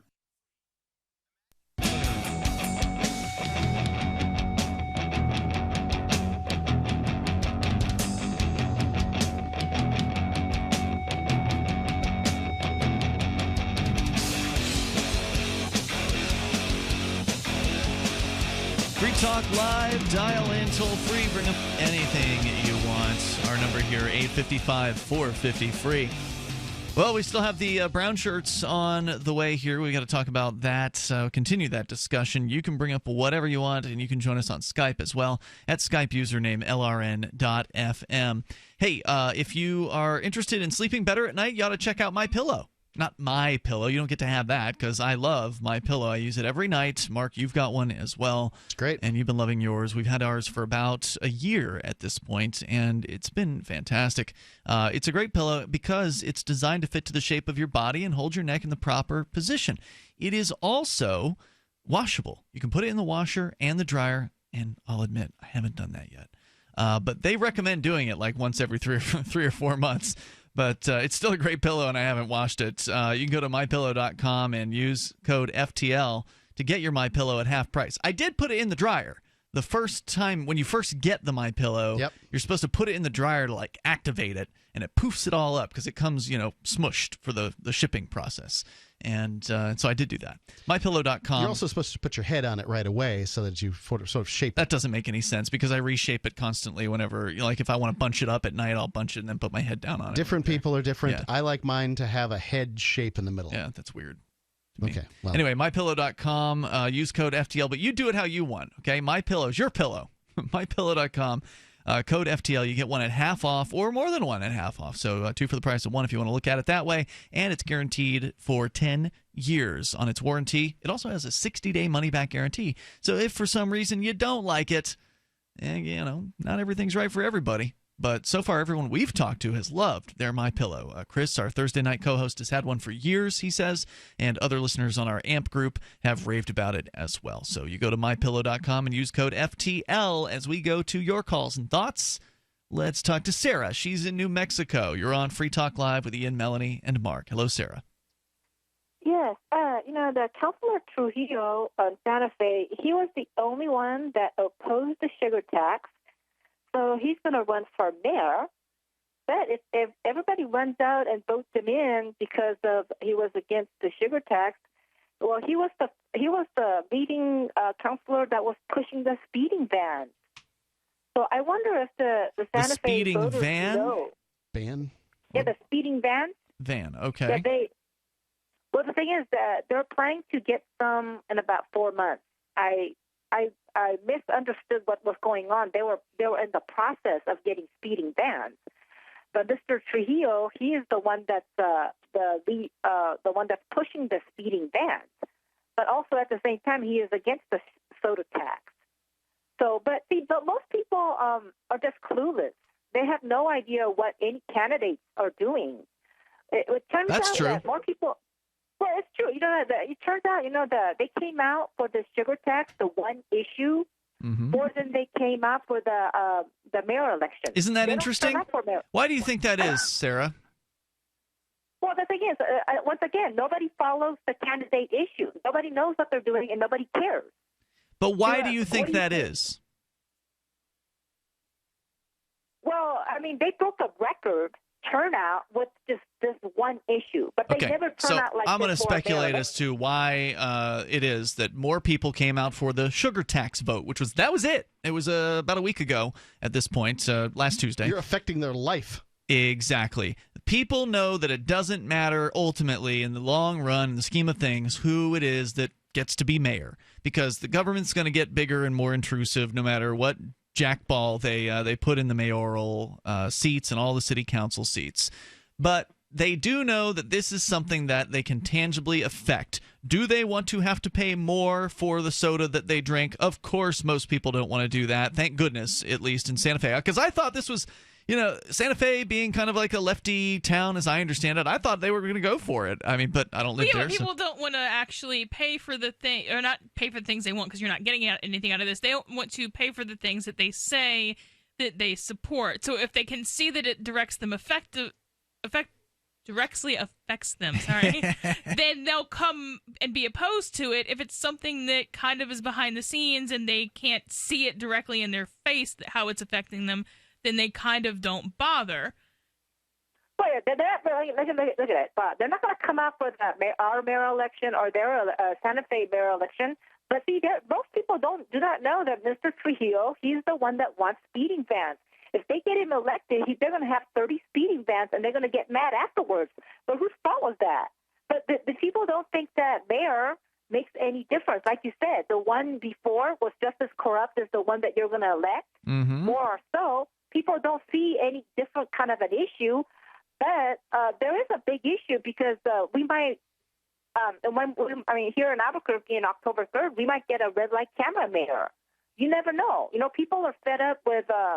Well, the red light cameras aren't going to go anywhere. I mean, those things are a big loser as far as liability and as far as, all the statistics are against them. People are widely against red light cameras. I mean, if people catch wind that somebody supports red light cameras, they might turn out in that particular election as well. But or he might change his mind during the election or pretend to. Or after the fact, or whatever. Yeah, or five times in between now and then. What I'm saying is, if you say that I want a strict public safety mayor, he says, I want a mayor that's going to clean up our city. I'm tired of burglars in my home, tired of my cars being stolen. And you know what? After he gets elected, guess what? He's going to clean up the traffic. The speeding bans are going to be on. The red light cameras are going to be on. That's the way it works. But the thing is, he's not going to parade and push the red light cameras. But you know what? After you get that strict public safety mayor elected, he will be. You could push him. If you said we need cameras, he'll go for it. And he'll ignore all the actual crime because that's dangerous and there's no revenue in it. Right. And Sarah, by the way, I don't know. I didn't talk about this when it happened because I actually was off the show for a couple of nights. Mark, you were on that Wednesday night show with Joel. Did you guys cover the soda ban on that Wednesday show? I don't think so. So we didn't really get into it. We were talking about it the night of the vote. It was, according to ABC News, 11,533 votes against the soda tax. And did I say soda ban earlier? I'm sorry. It was the soda tax. 8,382 votes in favor. So just about almost 60% of the voters there came out and voted against, or 60% of those who did vote voted against this soda/sugary drinks tax. So what a pleasant surprise to see some sort of nanny state tax like this go down in flames. And Sarah, thank you for the call tonight. Our toll-free number here is 855-450-FREE. That's 855-450-3733. How much money was hard for Sarah? She's never seen a government program. That's kind of a 10% swing. That's kind of a really close margin. The only margin I remember closer than that was one time we were in law school watching the election when California had recreational on the ballot. And because of the time frame, we actually got kicked out of the lobby of the law school because they were closing. But they lost that by like a couple of percent. They ran out of ballots. Actually, so many people showed up. The vote was also close on legalization in Maine. It was like 53% that voted for that, too. 855-450-FREE, 855-450-3733. But a solid margin for the loss on the soda tax, I would say, there in Santa Fe. So kudos to those who turned out. It's Free Talk Live. Nearly 1/3 of FBI domestic terrorism cases involve refugees. 1/3. There's already been riots across Europe. Is America next? Hi, I'm the owner of Infidel Body Armor. Over the past 4 years, I've sold thousands of body armor kits and trained hundreds of sheepdogs. They have prepared. Have you? I invite you to go to my website at infidelbodyarmor.com and click on specials. Trouble is coming. Now do something about it. Infidelbodyarmor.com. Just won't quit. Do you know what's lurking in your water? More than 200 contaminants could be sitting there, just waiting for your glass. With a ProPure water filter, start enjoying clean and great-tasting water today. ProPure filters, independently tested, latest water filter technology. ProPure systems do not require electricity and are easy to set up and easy to use. To find out more, visit your authorized ProPure dealer or ProPureUSA.com. That's ProPureUSA.com. On Free Talk Live, we're bringing people to the ideas of liberty every day. From wrestling superstars like Glenn Jacobs. You guys really are having an impact, I believe. Like I said, a lot of where I am now is due to listening to Free Talk Live. You changed my mind on some very important issues years ago. To random people tuning in on the radio. I was kind of stuck in the left-right paradigm. I heard your show by chance on a Saturday night. From there, I went on, joined the Free State Project, and become an amplifier. So, I mean, that's really the reason why I amp is because I know that if it wasn't for you guys being on as many stations as you are, I never would have found the ideas of liberty. Your amp will directly change more lives by getting Free Talk Live in front of people looking for talk radio online and on the air. When you amp Free Talk Live, you get perks like access to the AMP-only Facebook group and AMP podcast. Visit amp.freetalklive.com. For Bitcoin to be ubiquitous, people need to use it. For people to use it, they must have it. How can we get Bitcoin into more hands? Tipping. What if you could include a bonus Bitcoin tip along with your regular tip to a server? What if that Bitcoin tip returned to you if unclaimed after 30 days? An attractive business card Bitcoin tip that's easily claimed, gives instructions on wallets and spending, and returns to the tipper if unused. Tip.freetalklive.com. Tip.freetalklive.com. The three most important things you can do for Free Talk Live are: 1. Share one episode a week on Facebook or in some other social networking site. 2. Buy the things you buy online through shop.freetalklive.com. 3. Give $5 a month to the AMP program. It's my firm belief that Free Talk Live's AMP program is the best use of your charitable dollar among liberty-oriented organizations. Support all the organizations you love, but make sure you give $5 a month to AMP at amp.freetalklive.com. Money, power, and respect are all yours at creditsuccesssecretsrevealed.com. Be seen as an industry leader. You can do it. The last application you filled out when it was time to hit submit did your nerves spike. You didn't get the approval you seek, but there's a better way. We teach you exactly what to place into the right systems the right way the first time so you get approved. Get up to $100,000 in instant business credit. Many people will get cash on the spot. Use those two tools in your new corporate credit engine so you can walk into the bank and get your project funded today. It's all about today at creditsuccesssecretsrevealed.com. Credit Success Secrets Revealed is explosive and ignites instant results. Dial 1-800-707-8719. That's 1-800-707-8719. 1-800-707-8719. Or just go to creditsuccesssecretsrevealed.com. While our satellite channel is free to listen to, it's not free for us. You can help us cover our satellite costs with the chip-in on the right side of the page at lrn.fm.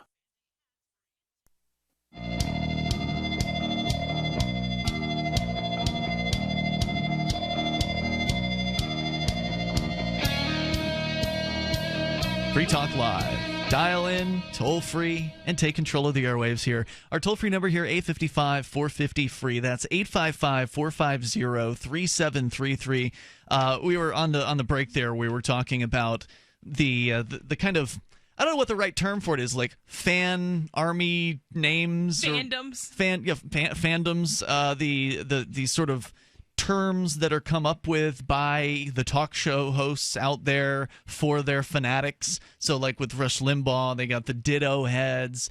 With Ed Schultz. It's the Ed Heads. With, you said, Glenn Beckett's the Sick Freaks. With Sean Hannity. They call him a great American when they call in. What are the Sean Hannity fans called, though? I don't know. There needs to be a list out there of these things. I bet you there is. I bet you someone on the internet has come up with... There's probably a Wikipedia page. Names of fandoms. Someone has come up with names for the fans of these talk show hosts. And it's just such a weird, creepy kind of cult vibe. And what prompted the discussion was Callan Diggs is in the studio from Reaching the Finish Line, and we were talking about that with him. Sort of talking about. Actually, I forget where I was going to go with that, but anyway, we're talking about these talk show hosts, and how everybody who calls these other shows almost always agrees. So like they frequently they'll only take calls from people who agree with them.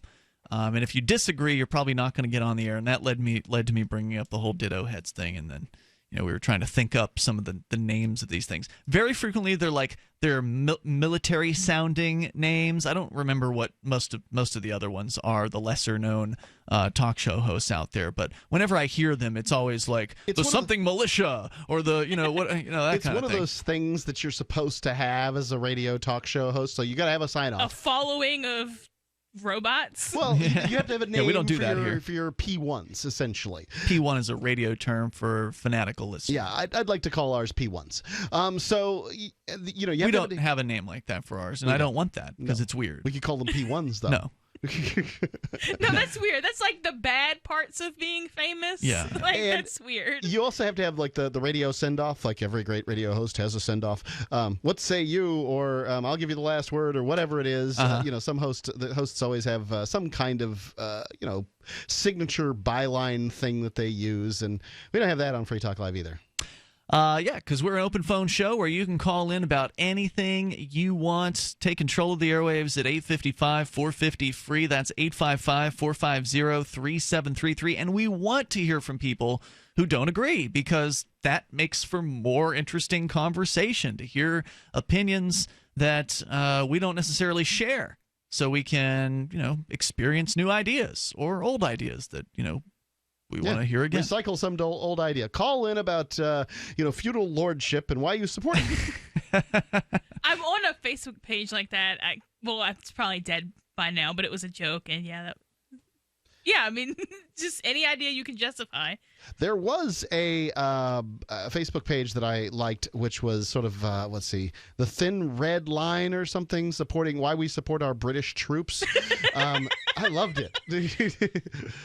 Because what it showed to me, what it was trying to demonstrate was that, government officials are government officials, and it doesn't matter which government they work for. And at one point in the United States, people so thoroughly questioned their government that they were willing to shoot them center of mass.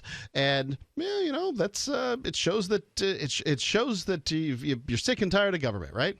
Let's go to Mark. He's in Utah. You're on Free Talk Live with Ian, Melanie, and a different Mark. Hello, Mark. Hey, guys. Hey. Today I want to talk about Rand Paul. He wrote a letter to President Trump saying that an anonymous source told him or alleged to him that his name and names of other members of Congress were unmasked in intelligence reports during the Obama administration. And so he's asking for President Trump to sort of set the record straight, because it's not just Rand Paul and it's not just Donald Trump, but it's a number of other members of Congress. And so I just thought that was an interesting story, that Rand Paul would release this information. So what do you guys think about that? I don't know enough about it. So Rand Paul's saying that the Fibbies were investigating him, and he wants to know more? Yeah, he would. Yeah, that's basically what it is.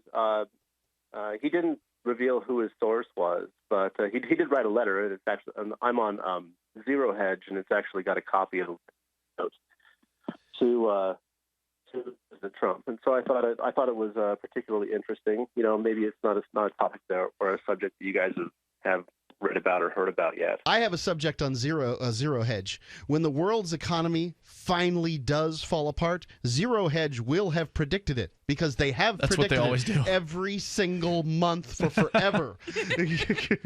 I mean, that is true. Yeah. To me, that's kind of just sounds like Rand Paul, clickbait, and maybe that's just because I don't like Rand Paul, but.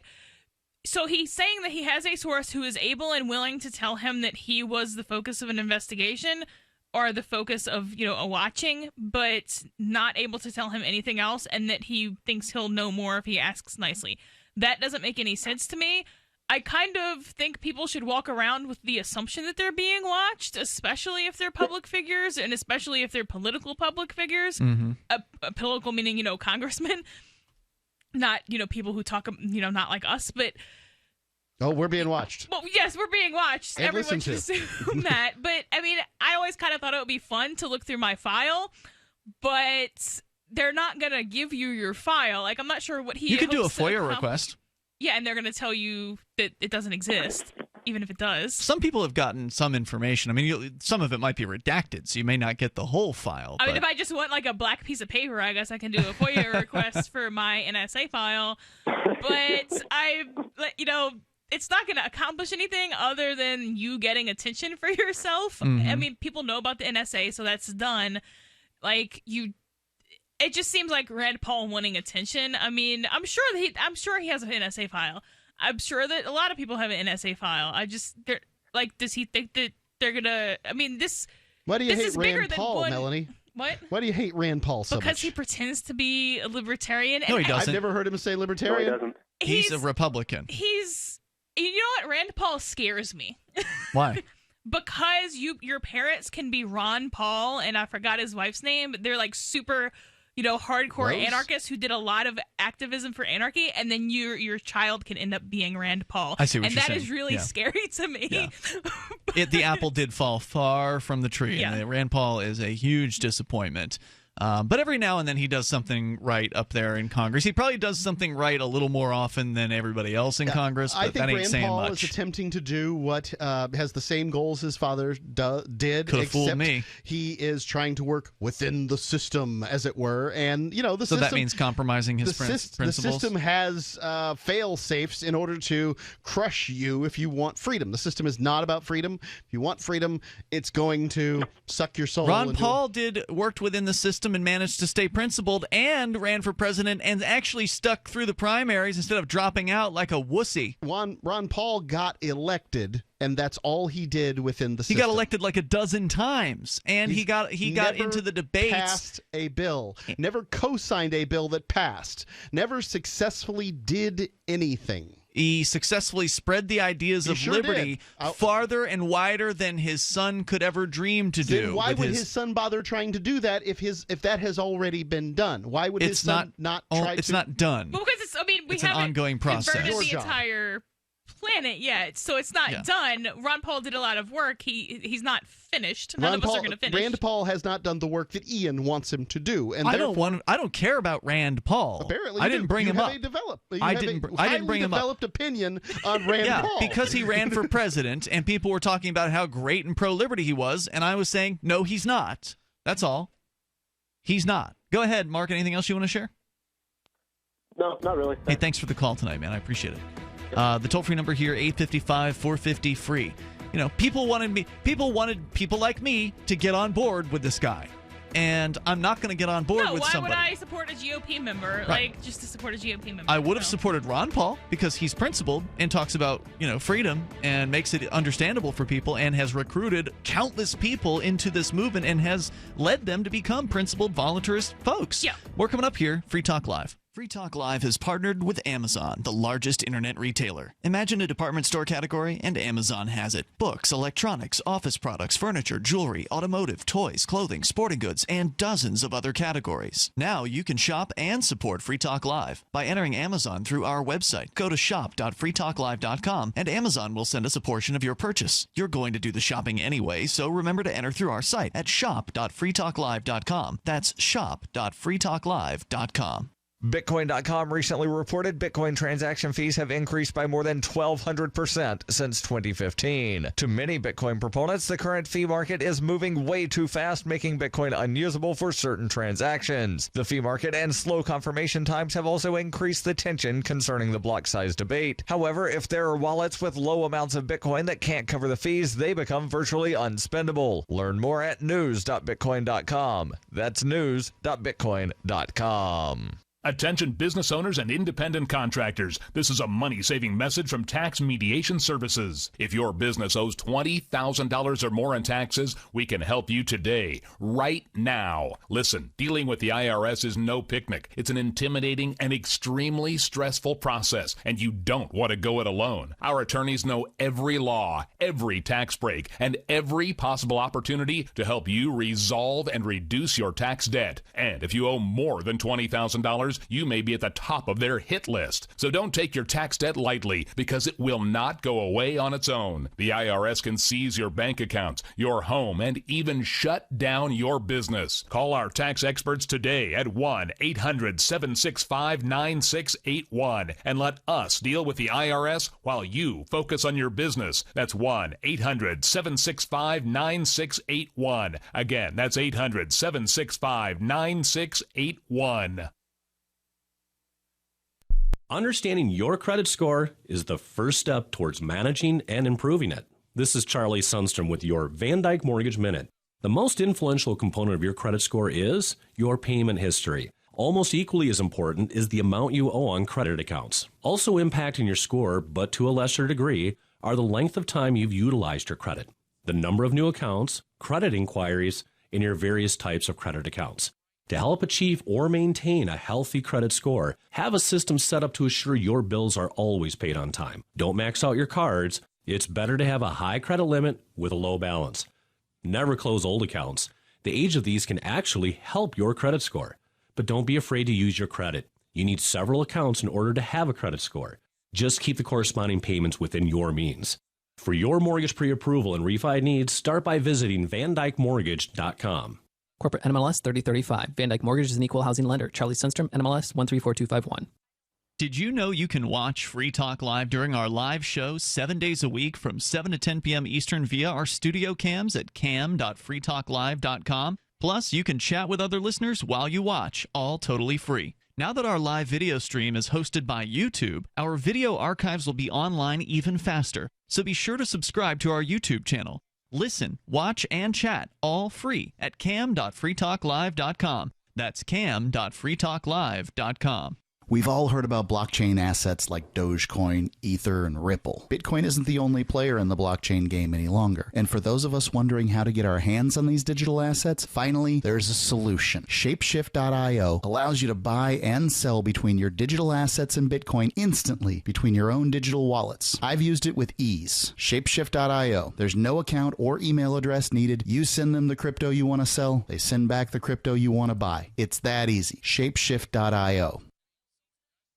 Do you love Twitter? Make sure you favorite the LRN.FM Twitter account so you can receive our tweets at twitter.lrn.fm. That's twitter.lrn.fm.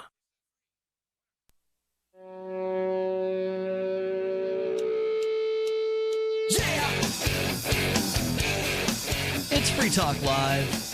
We invite you here to join us toll free. Our number 855-450-FREE. That's 855-450-3733. And joining you tonight in the studio in beautiful Keene, New Hampshire, it's Ian. Melanie. And Mark. And, of course, you can join us on the air. You can bring up anything that's on your mind. 855-450-3733. Skype into the show at Skype username LRN.FM. Coming up, more of the armed thugs in the streets of Venezuela versus the protesters. We'll talk about where they come from, a little bit more about those Venezuelan brown shirts, or the equivalent of that in Venezuela today. In moments, we continue that discussion. Also, you can bring up anything that you want. I was super excited today to find an email from Save It Purse. Of course, we've talked a lot about SaveItPurse.com and how you can go there and you can save easily 20% or more.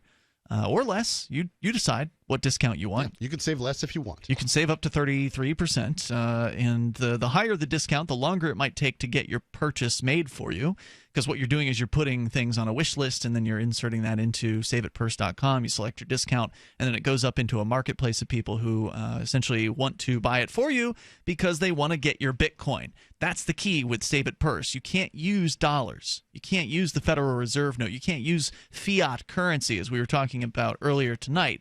You can only use cryptocurrency. You can use Bitcoin or some of the competitors to Bitcoin through their Shapeshift.io integration. And you can use it to save big time on your purchases at Amazon. In fact, I've got something up there right now at, I think, 28% off. I'm actually ordering packing materials so I can sell things on Save It Purse. We've got the Derek J's Victimless Crime Spree DVDs up there, and that's why I was saying I was excited about, because the first order for Bitcoin, a Bitcoin order for Derek J's Victimless Crime Spree came in last night, and I got it this morning and popped it in a bubble envelope and sent it out today. The only thing the only thought that bubbles up when you say that is that you're disparaging the advertising here on Free Talk Live. I'm able to sell bottle after bottle after bottle of Whole Food Multi-Complete. Nobody wants to buy a DVD, through Mark. SimplifyMySupplements.com. But you're like, hey, I've been advertising this movie I produced like 5 years ago for night after night after night. It's like I talk about it incessantly, about this footage from 2012, and finally somebody purchased Somebody one. Finally got it, yeah. You know, that does not speak I'm highly super excited. of the if advertising. you use an up-to-date medium, I think is the problem. I mean, DVD is a 20-year-old technology, you know. The computer I bought doesn't have a DVD player in it.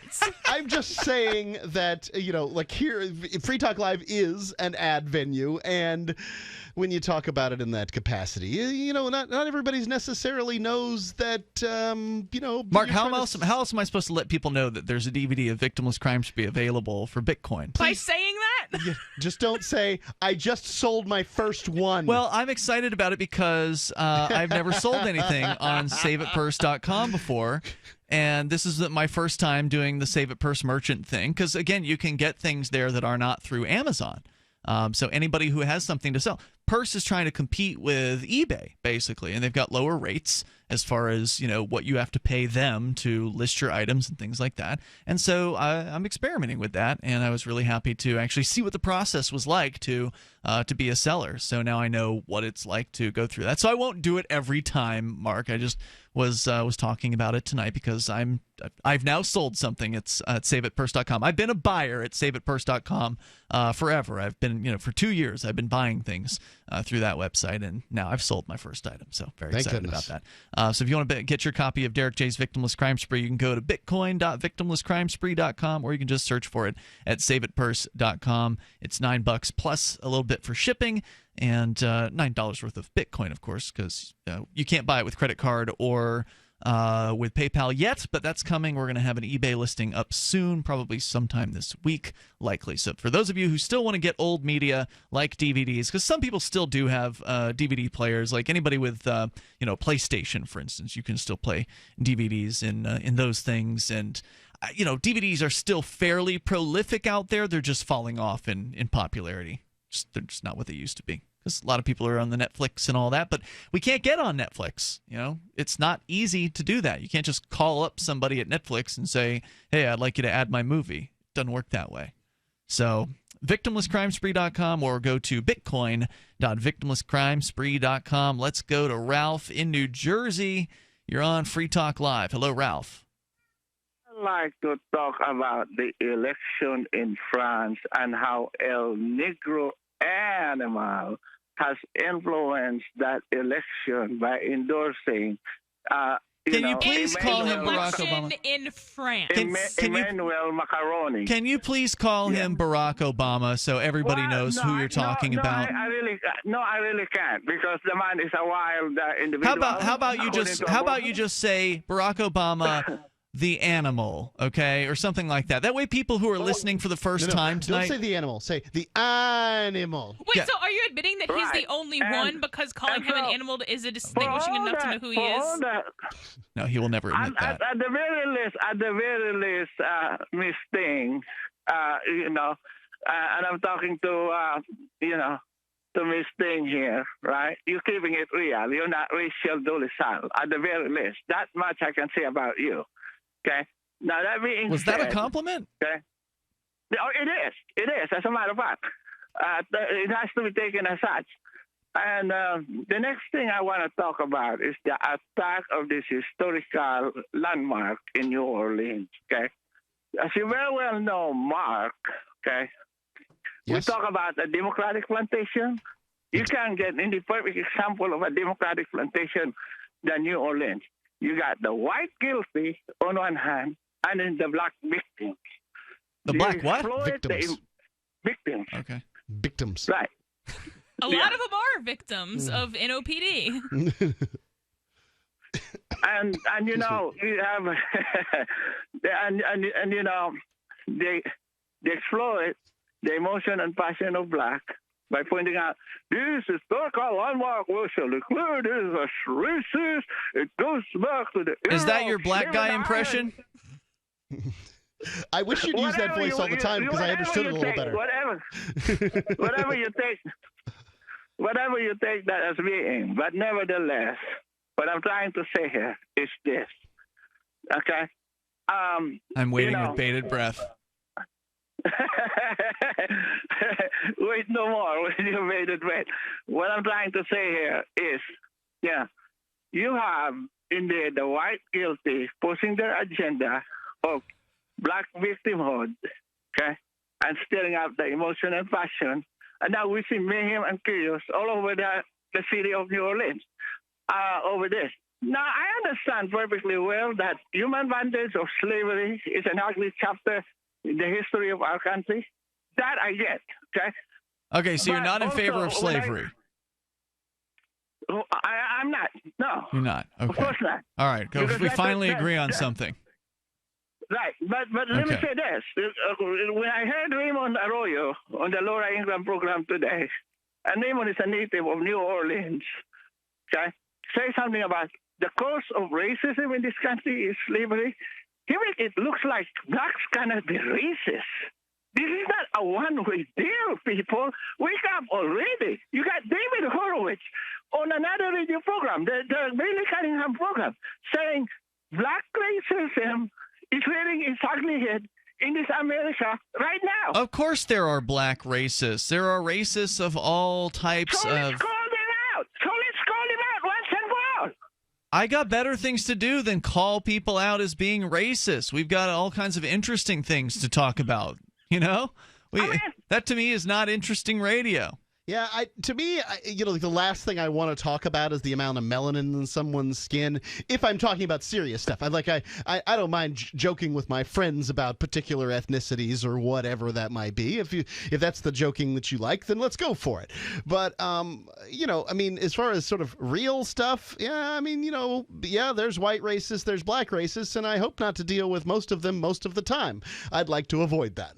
Thank you for the call tonight, Ralph. Appreciate it. The toll-free number here is 855-450-FREE. That's 855-450-3733. We have a limited amount of time on the radio, and I don't think any of us care enough about race to make it a front and center issue here. So, slavery and its relationship to Jim Crow laws and the way blacks are treated in this country is it's certainly there. It's incorporated. One of the ways that indentured servitude was done away with in this country before black slavery was done away with. And at that time, you have a couple... If you think that it was even done away with. Well, chattel slavery it was done away with. If you read the 13th Amendment, there's some debate there.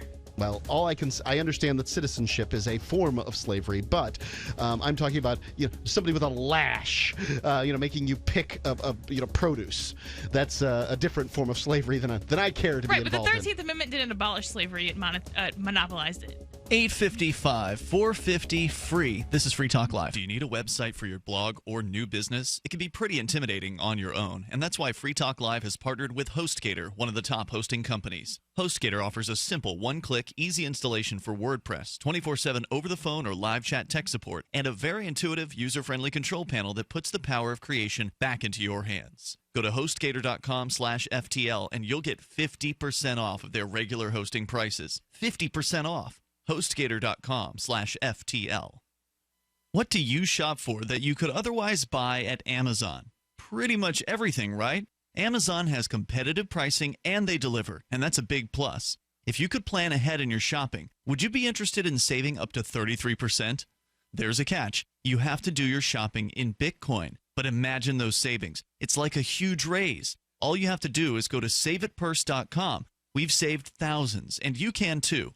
Plan ahead and save. Saveatpurse.com. There's no better app for tracking the value of cryptocurrencies than CoinCap. I've had a lot of apps for tracking Bitcoin, but none that's ever been able to track 500 digital assets at once. Their best feature is the Altfolio. I love this thing. You enter how many Bitcoins, Ether, Dash, Doge, or whatever else you have, and it tells you how much your crypto is worth. You can watch yourself get rich. If you have crypto, go right now to coincap.io, or you can use the Apple Store or Google Play to get the app. I love CoinCap. coincap.io. For years, LRN.FM has had a listen line that you can call and listen to LRN.FM anytime. Now we're taking the idea to a new level with the LRN.FM audio on-demand line. You can call 641-793-9660 anytime and listen to LRN.FM's live feed, and you can listen to a bunch of our original shows on demand. Long-distance fees may apply. Just dial 641-793-9660 and choose from the menu. 641-793-9660. You're listening to the live edition of Free Talk Live. Hour number 3 is next after the news here on the Liberty Radio Network at LRN.FM. From Keene in the Shire, the Liberty Media capital of the world, this is Daryl W. Perry, host of FPP Radio News for Monday, May 8th, 2017. Silver is trading at $16.36 per ounce. Gold is valued at $1,234 per ounce. Bitcoin is trading at 1.7 cents, and the average price of Bitcoin is $1,612. And HowWar.com reports the situation at the Afghanistan-Pakistan border is always tense, particularly after Friday's exchange of fire between the two sides, but appears to be rapidly spiraling out of control as Pakistani forces have attacked and destroyed several checkpoints along the Chaman border, which connects Balochistan to Kandahar. At least 50 Afghan soldiers are reported dead and over 100 wounded as Pakistan reports they've destroyed 5 separate checkpoints in retaliation for Afghan fire. There is no news of new Pakistan casualties since Friday's exchange of fire. Locals say that the border crossing was closed early in the day by Pakistani security officials and has remained so, with loudspeakers ordering all villages on the Pakistan side of the border evacuated until further notice. Helicopter gunships are reported overhead and over 2,000 families have been displaced. Pakistan has accused Afghan officials of unprovoked attacks on the villages and of targeting census workers in the border region. Afghanistan does not recognize the current border between the two nations, but insisted it was Pakistan that fired first in the most recent round of fighting.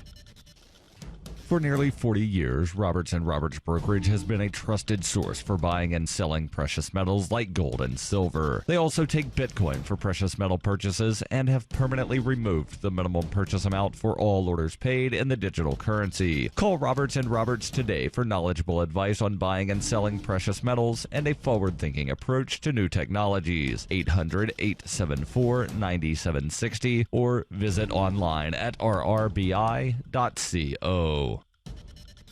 UPI reports House Speaker Paul Ryan on Sunday described claims Republicans rushed through their replacement bill for health care reform as a bogus attack on the left, though he accused the Democrats of doing the same thing in 2009. On Thursday, Ryan quickly called for a vote after getting enough Republican support. The U.S. House approved the American Health Care Act 217 to 213 as 20 Republicans and every Democrat voted against the bill. Ryan said on ABC's This Week the bill has been online for 2 months and was analyzed twice by the nonpartisan Congressional Budget Office, which predicted from the initial bill that 24 million more Americans would be uninsured in 10 years. When George Stephanopoulos noted that significant amendments were made to the bill, Ryan said the final amendment was 3 pages long. It takes 30 seconds to read. The amended bill was only posted online hours before the vote. Several Republican House members, including Representative Chris Collins of New York, admitted publicly to not having read the entire GOP health care bill before voting on it. Ryan criticized Democrats in 2009 when the Affordable Care Act was passed.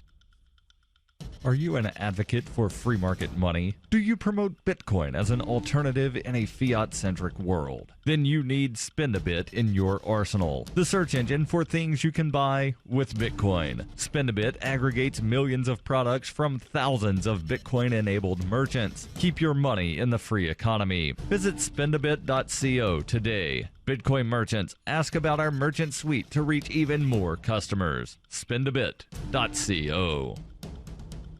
Reuters reports the father of a teenage boy fatally shot in the head while in a car that was driving away from a policeman has sued the Dallas area officer for excessive force over the incident that has stoked simmering debate about racial bias in U.S. policing. The lawsuit, filed at a federal district court in Dallas on Friday by Odell Edwards, seeks undisclosed damages from former Balk Springs police officer Roy Oliver for shooting his son Jordan Edwards. The suit also named Balk Springs, a predominantly minority city about 50 miles from Dallas, as a defendant. The lawsuit accuses the city of failing to properly train Oliver, a person plaintiffs described as having a short fuse and a history of abusive behavior towards citizens. Oliver was charged on Friday with murder for the death of Edwards, described by friends and family as a good student and athlete. Hundreds attended a funeral for Edwards on Saturday, held about a week after he was fatally shot. His family has asked that any protest be put on hold to give the family time to grieve. Oliver surrendered on Friday, hours after an arrest warrant had been issued, and he was released on bond. He has not spoken publicly about the event. An Edwards family lawyer has said his two brothers were in the car with him and watched him die. The lawsuit alleges the two brothers were subject to racist comments, and the brother who sat behind Jordan Edwards when he died was handcuffed at the scene but not charged with any crime. This has been FPP Radio News. Online at fppradio.com. Fans of the Tour de France will be disappointed to hear that the race has been put on hold for an indefinite amount of time, as many of the world's top cyclists are currently riding over to the creek to check out cool bugs. Our Chad Williams is live in Bergerac, France. Thanks, Rachel. Roads that should be full of bikers are empty this afternoon. Right now, the riders were supposed to be here making the climb up the legendary Mont Ventoux, but instead, they rode into the woods after German cyclist Andre Greipel heard that there were a bunch of stick bugs down at the creek, and then everybody wanted to go down there and throw rocks at them. That's when Dmitry Muravyev reportedly skinned his knee but didn't care, and Irish champion Nicholas Roach announced he saw this big weird frog with like an extra arm or something, but it was hard to tell because it hopped away too fast. Race officials have not put a time frame on when the event will pick up again. People keep saying that this is going to delay the race, but if I know these boys like I think I do, they're going to find some awesome shortcut through someone's backyard. This is the Onion News Network.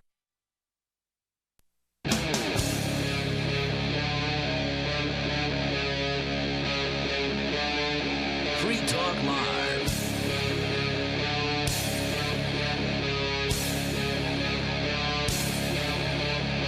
Free Talk Live, dial in toll free, and bring up whatever's on your mind as we launch here into the third hour show. Our toll free number here is 855-450-FREE. That's 855-450-3733. Big day for Bitcoin, reaching a new high over at bitcoinaverage.com. And a new low. Huh? And a new low. Oh, the new low of the market cap. Yeah. That's what you're referring to. Yeah, it was around 50% earlier today, meaning that the market capitalization of Bitcoin, meaning the total value of Bitcoin out there in the world, is now at about parity with the total value of all the other altcoins combined, which, you know, there's hundreds of those, but there's really only a top 20 or so that are meaningful.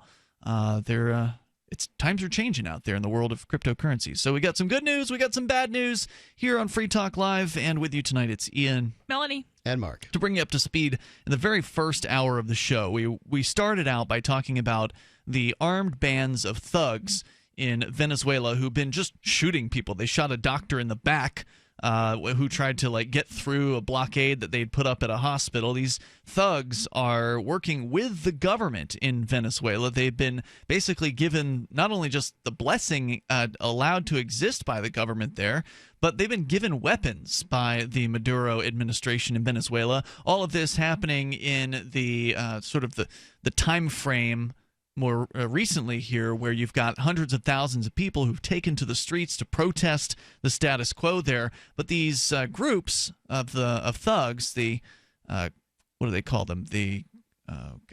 Spacing out on the name, the Collectivos. Collectivos, yeah. The Collectivos They've been around since the early part of the aughts when Hugo Chavez actually kind of brought them into existence and encouraged their existence as like social groups. But then they became sort of thugs and brownshirts.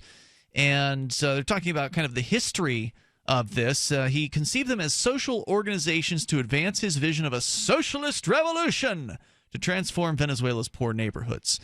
So they ended up having their own flags and uniforms and names, and the government eventually gave them weapons and security training and deploying them as militias. Their power was so great that some even clashed with the police. This according to the New York Times. In 2014, part of an effort to oust an interior minister who had sought to curb the Collectivos. And more recently, others have fought deadly shootouts with soldiers in the military to stop organized crime, because they're doing organized crime. They're dealing drugs and dealing in illegal things like black market food sales, and the government looks the other way when they do it. But if you start selling food on the black market, then you'll be investigated and possibly arrested. Today, the groups control 10% of the towns and cities in Venezuela. According to Fermin Marmol, a criminologist at the University of Santa Maria in Caracas, Mr. Marmol said the deep left-wing ideological bent of the groups means they will defend Mr. Maduro at any cost.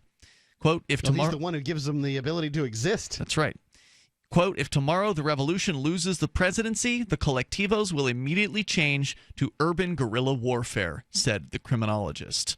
The Collectivo bands have been accused of repeated attacks on journalists covering their activities and in the streets. However, in rare interviews in the past, group leaders have denied criminal activity and said they primarily defended the leftist cause. Despite their attacks against dissenters, the Collectivos are a source of order that people have come to accept. Well, it's big cities have often had gangs historically. What about the movie The Gangs of New York? What is the functional difference between these collectivos and these gangs that existed in the 1860s? Did the gangs defend the state in the 1860s? They were the state to some extent. The politicians used the gangs to get what they wanted, and the gangs used the politicians to get what they wanted. It was just power structure. According to the story here at the New York Times, on Thursday in the neighborhood of La Vega, working-class Caracas area roiled by protests, residents looked on as a band that they identified as members of a local collectivo stopped at a traffic circle during a patrol. Heide Lira, age 58, an administrative assistant who lives on the edge of the neighborhood, said clashes between protesters and the collectivos had startled residents. Her sympathies were drifting away from the protesters.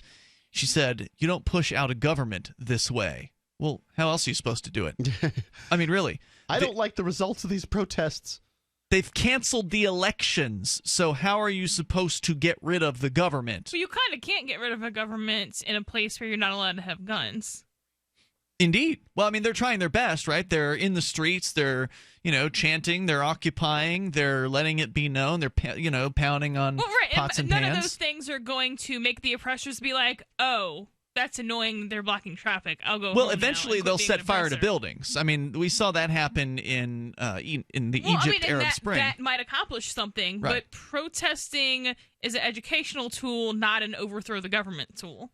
In our country, it's not, but eventually it can lead to the overthrow part happening. If people are outside and they're angry enough, and somebody starts throwing Molotov cocktails at buildings, then Well, right, and the purpose of the educational phrase is to get to the overthrow the government. They're phase. at that phase. So, they're almost there. It can lead to that, but just holding signs and standing in the road. That's not what they're doing. You're conflating peaceful protest with protest. And peaceful protests can go to... The reason governments don't like protests, period, is because peaceful protests can turn into violent protests. This isn't like the... relatively quickly. This isn't like the Women's Day parade thing that happened after Trump. This isn't like the protests that you typically see in the United States. Okay, well then it's a riot, not a protest. Call it what you want. It could be a completely justified riot, that's fine, but there's a difference between a protest and a riot. She says they put order, she's talking about the collectivos, they put order where there is disorder. It's true. They are armed civilians. But what can you do in this upside-down world of ours? What can you do? She says. Their attacks on protesters, however, have traumatized many demonstrators in Caracas, like Mr. Rojas, who witnessed the death of the 17-year-old Carlos Moreno. The demonstrators, he said, tried in vain to save Carlos, pushing his limp body onto a motorcycle to be taken to a hospital shot in the head, wasn't where he? he was pronounced dead. Yeah. Some of the crowd tried if to you can see brain matter, the chances are good. Bad sign. Yeah. Some of the crowd tried to pursue the assailants, but were restrained by others who said it would be useless, said witnesses. Mr. Rojas, who works with opposition politicians, said he'd become used to the attacks, which have long been a fixture of his activism. He said they attack your neighbors when they are in the food lines and are identified as opposition members. They attack store owners by making them pay extortions. They attack bakers. Protection money. By taking away part of their production, which they later sell on the black market. He says they are not true collectives or political actors. They are criminals. And they're the ones who are doing the dirtiest of the dirty work for I think they're Maduro. pretty solidly collectives, but well, they're not. They may be, but to they're the mind being of set up to take care of this problem and then be taken care of. Yep, and that's what's happening. But to the mind of that just seems really clearly obvious to me. I don't know what they're thinking. Maybe they're thinking they need food right now. I don't know, but how is that not blatantly like, yeah, you're next? Like from what do you mean you're next? Like that Maduro's going to throw them under the bus if he gets the opportunity? Absolutely. I mean, he's giving them. He's not explicitly legalizing what they're doing, which means it's really easy for him to come back later and be like, oh, well, we wanted these people to help, but then they committed a bunch of crimes. Oh, well, they have to go to jail and then crack now. down on them. I see what you're saying. This just goes to show that my government is a just government. Yeah. Yeah, he can use them to grandstand, and because they're not his government, they're just a tool. It gets done every single time. The Bolsheviks got killed off by Stalin. The Brownshirts got killed off by Hitler. I mean, I'm sure that history is rife with them, but those are the ones that I can come up with at the moment. Yeah. I mean, I'm sure that there's probably some that were less obvious. This one just seems really painfully obvious to me. And then he's paying them in guns, not in food, so that they have to commit crimes. I mean, that. This just I don't know how nobody sees this coming. Well, maybe they do. But again, they're out in the streets. They're doing everything they think that they can do at this point. And they banned the opposition leader from even running for office for the next 15 years. So change inside the system doesn't appear to be on the table, although Maduro would like to change the system. The other story out of Venezuela is that he's been calling for a constitutional, or what their equivalent is of a constitutional convention. He wants to rewrite the Venezuelan Constitution. The toll-free number here is 855-450-FREE, and maybe he'll just abolish elections entirely if he does that. Everybody will be safer. Or only let his one party run. If you've recently declared bankruptcy, you're going to want to cover your ears, because there's an alternative to bankruptcy, and it could be better than you'd ever think possible. But if you've already declared bankruptcy and have missed this opportunity, you'll want to cover your ears now. Here it is. Right now, the company that has resolved more credit card debt than anyone in the U.S. may be able to settle your debt, too. You could resolve your debt with one low monthly program payment. If you call right now and qualify, Freedom Debt Relief will show you how low your monthly program payment could be for free. Call now, 1-800-660-1581. That's 1-800-660-1581. If you're struggling with debt, this could be your answer. And the bigger your debt, the more money you could save. To find out for free how much of your hard-earned money Freedom Debt Relief could help you save, call now. 1-800-660-1581. 1-800-660-1581. 1-800-660-1581. Are you drowning in debt? Are you struggling to make minimum payments? Did you know that on average a household with at least one credit card struggles with over $10,000 in credit card debt? If this sounds like you, know that it's not your fault. Credit card debt happens to good people. Credit card companies lure you in with low introductory rates and low minimum payments. Before you know it, you're in over your head. We've helped thousands of good people just like you become debt-free with our Debt Reset program that will dramatically reduce your debt down to a fraction of what you owe. Our Debt Reset program is customized to get you debt-free in as little as 24 to 48 months with one low monthly payment. If you owe over $10,000 in credit card debt or even personal loans, call 800-912-6177. There are no upfront fees or out-of-pocket expenses. You don't pay a dime until we succeed. Call now to see how the Debt Reset program can work for you. 800-912-6177. That's 800-912-6177. Again, 800-912-6177. the Free State Project has reached its goal of 20,000 liberty lovers who've pledged to move to New Hampshire and get active to achieve liberty in our lifetime. Perhaps you're trying to figure out what part of New Hampshire should be your destination. If so, consider Keene. You'll find more than 150 reasons to move to Keene at move.freekeene.com. Keene is famous for its historic, publicity-generating activism, as well as being the liberty media capital of the world. It's home to freekeene.com, New Hampshire's destination for liberty activism, news, and opinion. For years, we've been compiling over 150 reasons to move to Keene at move.freekeene.com, where you'll learn about some of what's happening here and what makes Keene a great place to live. If you love liberty, you'll probably enjoy anywhere you end up in the Shire. But do your due diligence first. Please visit move.freekeene.com for the full list of over 150 reasons to move to Keene. That's move.freekeene.com. The three most important things you can do for Free Talk Live are: 1, share one episode a week on Facebook or in some other social networking site. 2, buy the things you buy online through shop.freetalklive.com. 3, give $5 a month to the AMP program. You likely buy all kinds of things online. Amazon is the largest online retailer. You can get what you need at the same prices with free Super Saver shipping by going to shop.freetalklive.com. Please do your online shopping at shop.freetalklive.com. When you hear the word lobbyist, you probably think about greedy corporations, but not all lobbyists are the same. Some are fighting for the freedoms you hold dear. Liberty Lobby LLC is doing just that in New Hampshire, working hard to represent you, not some special interest group. You can help by going to libertylobby.info, where your contribution will give us the tools we need to ensure that your voice is heard. Visit libertylobby.info today to find out more. If you enjoy LRN.FM, please contribute to your favorite shows via their websites and become an amplifier at amp.lrn.fm. That's amp.lrn.fm.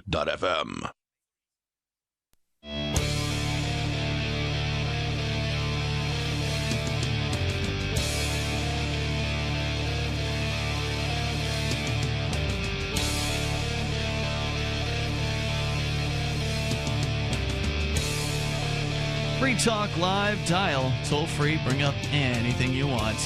Our number here, 855-450-FREE. That's 855-450-3733. We do have Skype. You can Skype on in here at username LRN.FM. And with you in the studio tonight, it's Ian. Melanie. And Mark. Of course, you can bring up whatever you want as we go to your phone calls and thoughts. Coming up, Melanie, you're going to be telling us about a 12-year-old suspended from government school, presumably? Yes. For liking a gun. Not for bringing a gun to school, not for making his fingers and thumb into a fake gun thing. You know, he didn't eat a Pop-Tart wrong. Nope. This time he liked a gun. And we'll tell you more about that coming up here in moments. But first, we got Raul on the line in Los Angeles on the amp lines. Go ahead, Raul. Hey, good afternoon, gentlemen, and Melanie. I just came to chime in a little bit on the Collectivos. Sure. And I think it's a result of two things. I think it's a government of preying on human nature, that, you know, people are ultimately going to be selfish in times of need, and that people are willing to do what I refer to as slave-on-slave violence. You know, they'd rather oppress someone as long as the oppressor is giving them, in this case, food and guns, because that's kind of how it functioned on the plantation, whereas, you know, the house slaves would get better treatment, better food, but, you know, they would have complete disregard for, you know, the slaves that were out in the outhouse, you know, getting beaten and getting worked. Right, you know, and that's how it had to work, because one or two people can't control physically 30 people. Right. So you have to have that kind of inside connections for it to work at all. Yeah, I mean, I agree. I think, I mean, you've seen it all throughout history. You were talking about the Brownshirts and all that.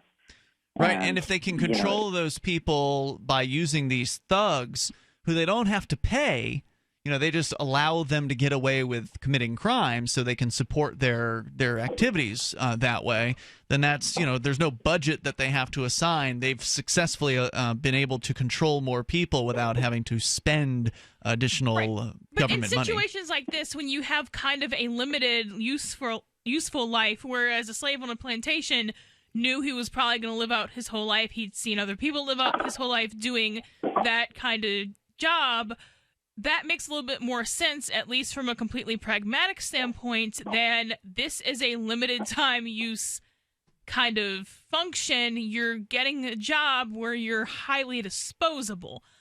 I mean, I guess in some extent, like, I understand cognitively that, like, human psychology will tell you to do that so that you can eat today. But at the same time, I just Isn't that what kind of criminals don't do, get though? it.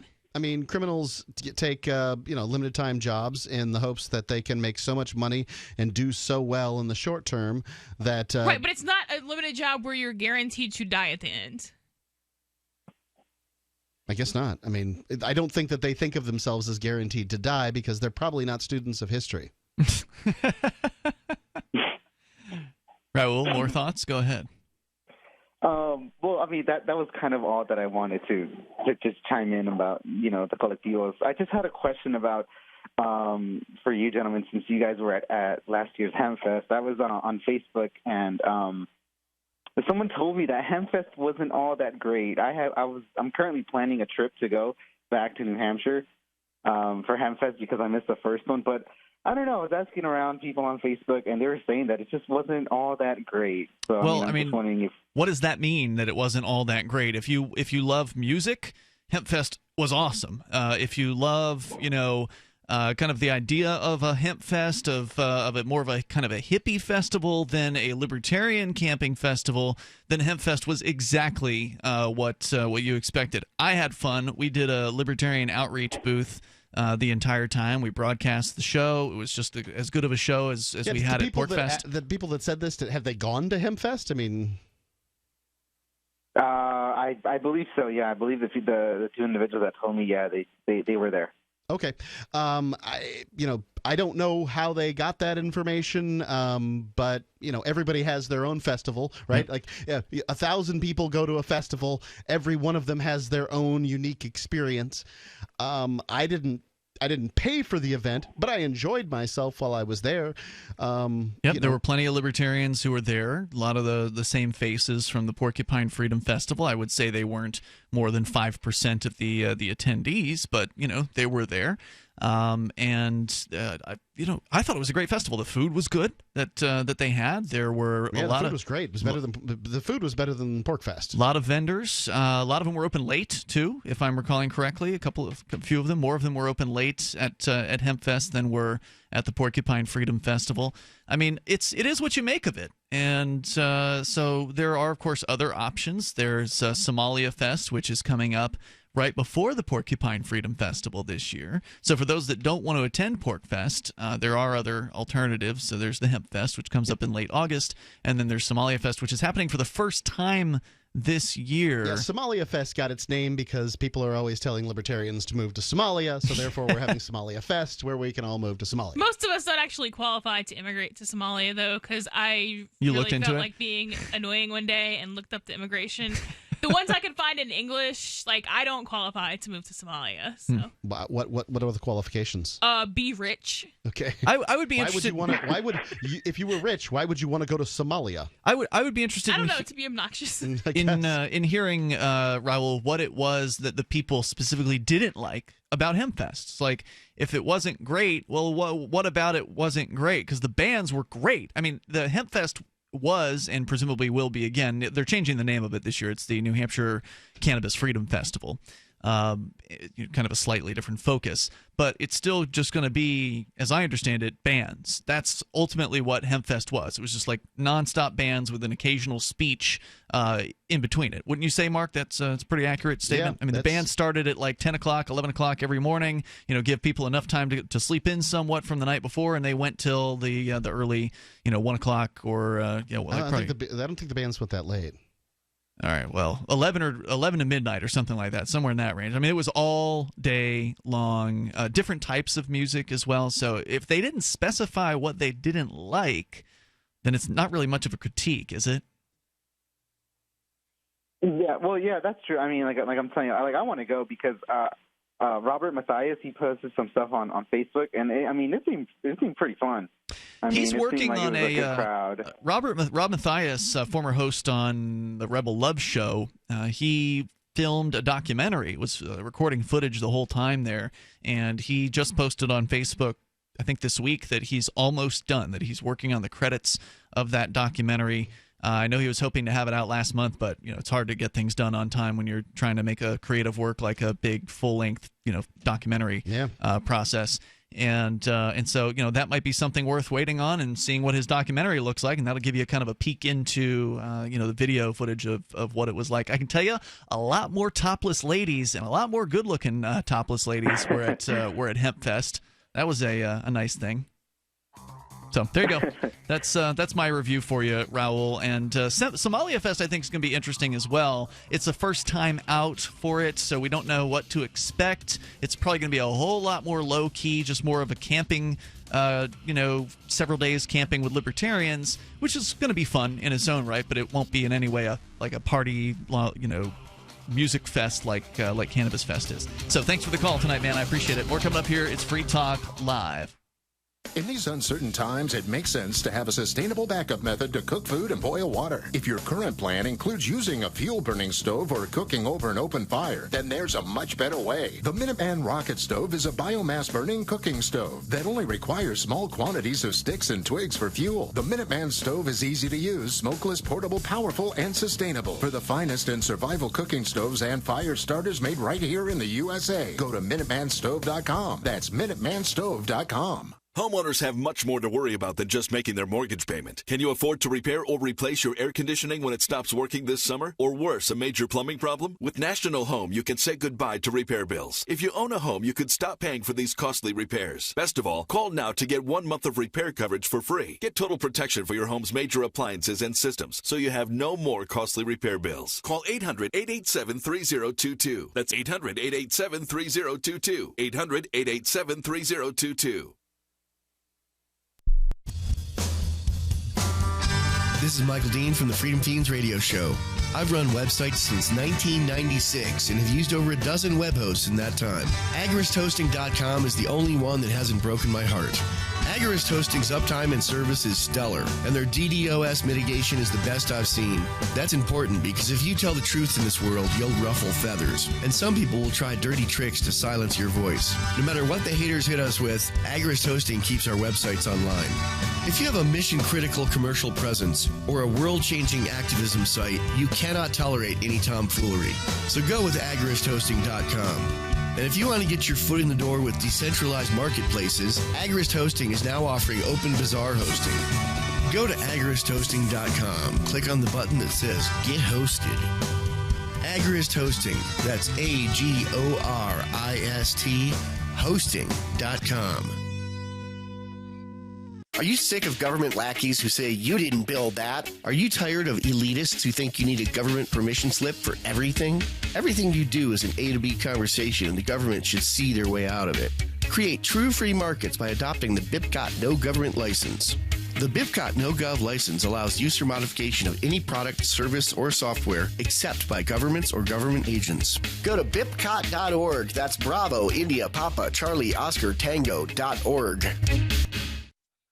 If you want to know the latest about Free Talk Live before we go on the air, all you need to decide is how you want it delivered. It's your choice. Visit news.freetalklive.com. You can get emailed announcements and participate in contests via our email updates list. Plus, we have a Twitter account that you can follow and a Facebook page where you can become a fan. So visit news.freetalklive.com to get news about Free Talk Live as soon as it's announced and the way you want it delivered at news.freetalklive.com. That's news.freetalklive.com. Attention CPAP users, stop the insanity and torture of your CPAP mask. Don't you hate the skin irritation and terrible leaks? Jump on the CPAP Pro train, invented by an actual CPAP user that became so frustrated with CPAP masks. Are you ready to try something new? With absolutely no straps or headgear? Go to nomask.com and get the best night's sleep ever.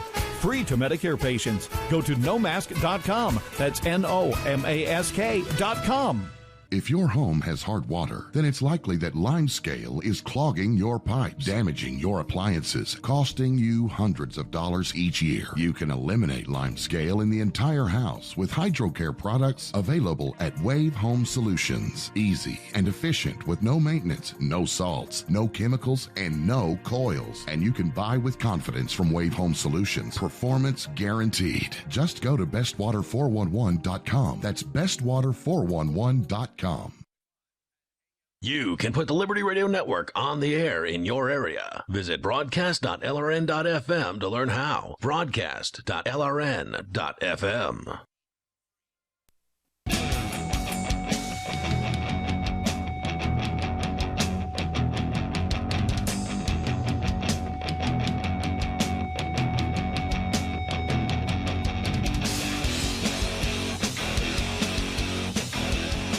This is Free Talk Live, and you may dial in toll-free here, 855-450-FREE. That's 855-450-3733.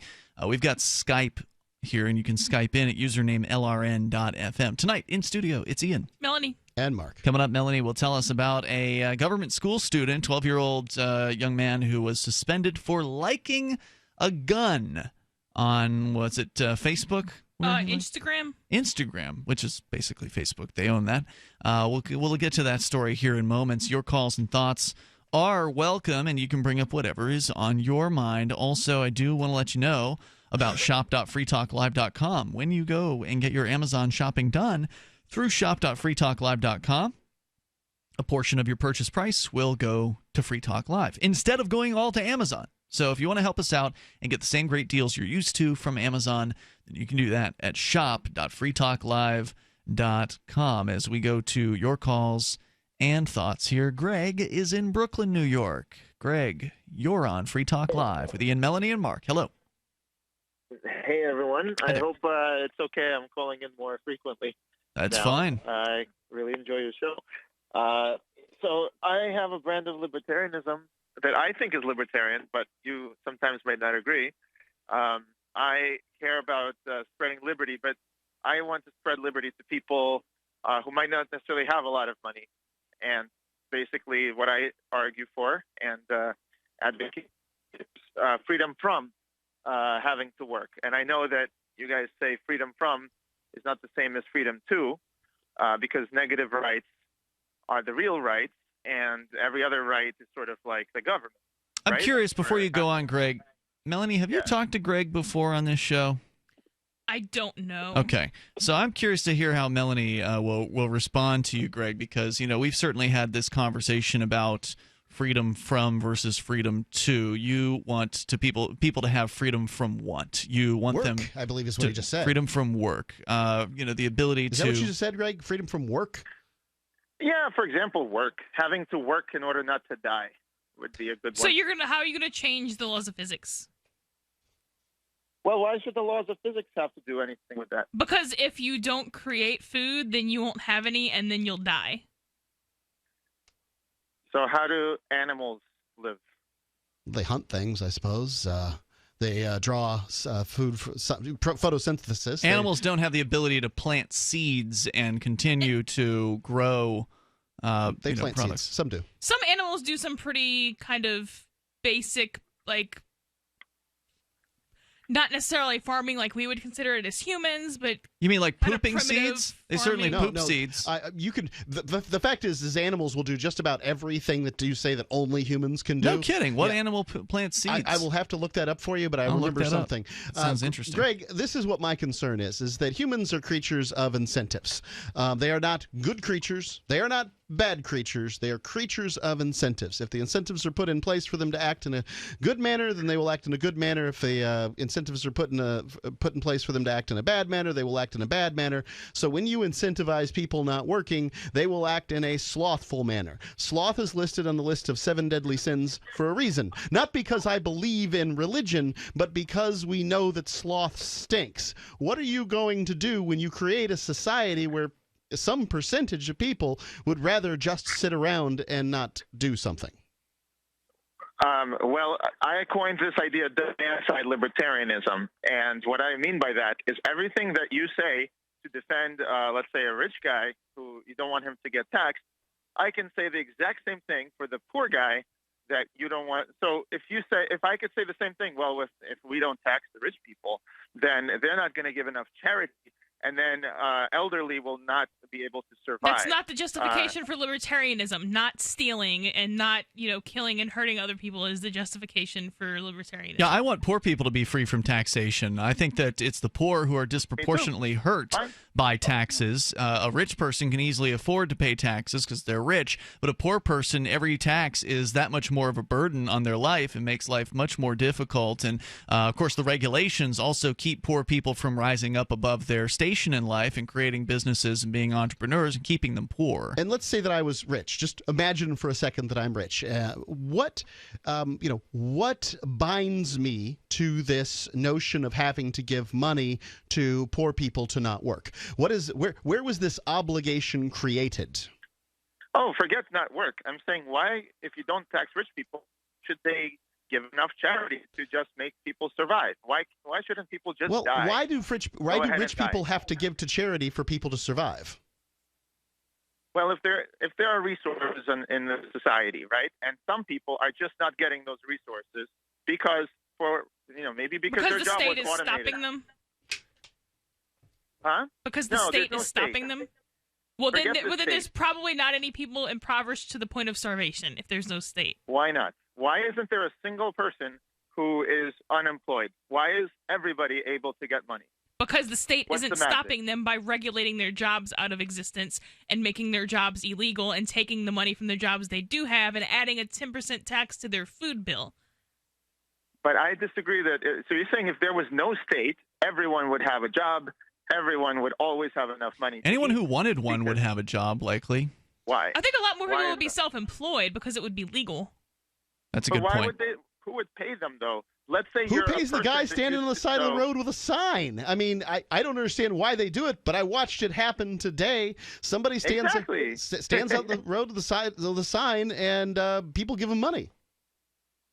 Well, maybe if they're religious. I mean, I might give the guy a little bit, for. I'm not. I might be a little bit religious, but I at least understand economics. If I want that guy to work, I'm not going to give him money on the side of the road because then he's not going to be incentivized to go out and do productive labor. He is doing labor. He's marketing, but he's marketing himself. He's marketing sloth and poverty and a variety of other things. So even though I give, Wait, so let's get back to there's no state. Why is everyone employed? How come you're saying anyone can get money whenever they want in the amount that they need? Well, no, not whenever they want and however much they want, but if there would be poverty at all, and by poverty I mean real poverty, not I can't afford a TV, but I can't afford groceries is poverty. So if you take away the state, which is regulating jobs out of existence, which is regulating people out of jobs that they could otherwise do, which is creating all these barriers, which is adding costs to the products, then, I mean, it's not like we have a plethora of people starving in the street in the States now. So without even those economic barriers by this aggressive agency, like what makes you think that there would be people just starving all over the place? Well, that's the problem. I want to hear his answer to that question. I want to hear the. I want to hear the difficulty here. Go ahead, Greg. Because it's just the facts. If you look at how many people just in this country, forget India and other places where there is real poverty, here people are, many of them living below the poverty line, which means not only are they living paycheck to paycheck, they could barely afford their own apartment. They can be thrown on the street at any time if they just lose their But they've got paycheck. 5 TV sets, 3 cell phones, and a bad drinking and smoking habit. So Not they could all have. of them do. A lot of them do, See, though. this is the problem, is that I tend to agree with Greg on this, is if you look at other countries around the world, you'll see a disparity between rich and poor. We can see that... And you'll see an oppressive government in those other countries. In a given marketplace. Yeah, agreed, 100%. But when you claim that, in the absence of the state, that everyone will have a job and that there will be no poverty, if that's what you're claiming, in the absence of the state, well, there will be no poverty. People who are in comas will be able to take care of themselves, right? Then what you're making an outlandish statement that can't be backed up. She didn't say that. What you do is you turn it around and say, Greg, what gives you the right to tell me that I can't try out my new economic system? Because there's no way we're going to move forward unless we try new things. Hold that thought, Greg. The state isn't an organization that likes new things. The state is an organization that picks up a gun and says, give me your money, or you're going to get out of your house, or you're going to go to prison, or you're going to effing die. Greg, hang on. We're going to continue here in moments. The toll-free number is 855-450-FREE. That's 855-450-3733. I tend to agree with both of you on this here, and we'll continue with your thoughts. Are welcome here on Free Talk Live. And you can also join us on Skype at lrn.fm. More coming up. DVD, books, music, instruments, periodicals, computers, software, electronics, photo, cell phones, office products, home and garden, bed and bath, furniture, kitchen, pet supplies, automotive, hardware, apparel, shoes, jewelry, grocery, healthcare, sports and outdoors, toys, games, used, and more. It's a department store at your fingertips. Shop.freetalklive.com. Get all your shopping done, get a great deal, and a portion of your purchase goes to benefit Free Talk Live when you enter Amazon via shop.freetalklive.com. You've said it yourself. We need a healthcare system that focuses on health, not sickness. Health insurance pays for treating sickness but gives you nothing for being healthy. There's a free market healthcare company that gives you freedom from health insurance. They give you a proactive health assessment daily, no charge 24-hour access to doctors. Check them out right now at healthexcellenceselect.com. Any kind of doctor, traditional, integrative, chiropractic, acupuncture, and massage. You'll love the service and price. healthexcellenceselect.com. healthexcellenceselect.com. Are you happy washing your hands with harsh chemicals? Are you happy doing laundry with detergents? Are you happy paying high prices? Find your happiness with Pure Soap. These all-natural, earth-friendly Pure Soaps are the very best you've ever used.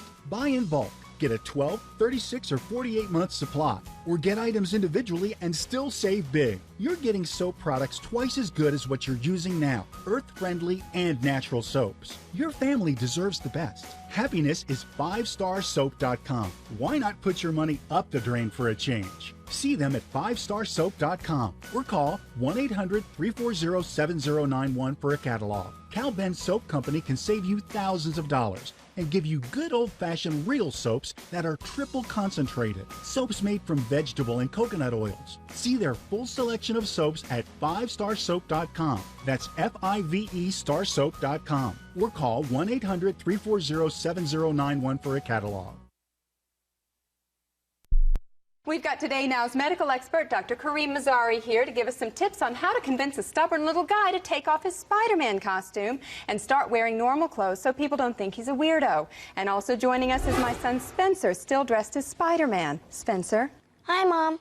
I find the best thing to do is to try and have a dialogue with your child. Now, Spencer, why won't you take your costume off? Because then people will know my true identity. You're not even wearing the mask. People already know who you are. Well, bargaining can work. Explain to your child. Is it not enough that I say take off the Spider-Man costume? Now I've got to bargain with my own child? Jesus Christ. You know... Spencer, sit down. Sit down. Do you want to be put in the silence trunk again? You don't like the silence trunk, do you? Okay. I'm Spider-Man. I'm Spider-Man. Spencer, sit down right now. Sit down, you little face, or I will break the rest of your toys on purpose. Do you understand me? This is the Onion News Network. Here's a chance to do a little activism while you're cruising Facebook, Twitter, or Google+. Between the LOL cats, the recipes, the hot girls, and the inspirational sunrise memes, Free Talk Live's posts pass by your newsfeed. Like them, comment. It gives us more exposure. If you don't see our posts, click like at facebook.freetalklive.com and then hover over it to click Get Notifications. It's an easy way to spread the ideas of liberty a bit further. I know you're busy, but you can spare that tenth of a calorie it takes to click on something. Facebook.freetalklive.com. Radio is the most personal of mediums. I exist right now in your head. If you listen to Free Talk Live regularly, you know me. Free Talk Live is on more than 160 radio stations around the U.S. and has been downloaded on every continent around the world. Hundreds of thousands of listeners with ad packages from $600 a month to $6,000 a month. Imagine what we can do for your business, project, website, or idea. Email me, mark@freetalklive.com. You can connect with the Liberty Radio Network via our Facebook page at facebook.lrn.fm. That's facebook.lrn.fm.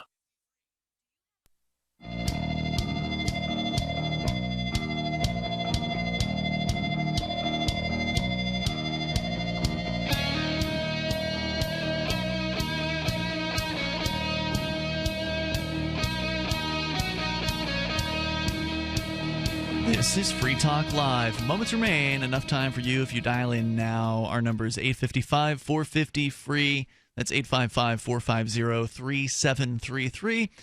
So I was looking through the Wikipedia article just as an aside about animals and seed dispersal. And as you might expect, animals aren't intending to disperse seeds in most 99% of the circumstances. Oh, I'm not talking about the 90. I'm talking about the 1%. And the 1%, as you gave an example, was like a squirrel burying an acorn. They're not doing that to plant a tree. They're doing that. It's not agriculture. That's for certain. They're doing that to store food. I mean, that's a completely. There's no intention on the animal's part that we know of. Well, we know that to plant a seed. That ants participate in animal husbandry with aphids, right? Like they milk aphids and that sort of thing.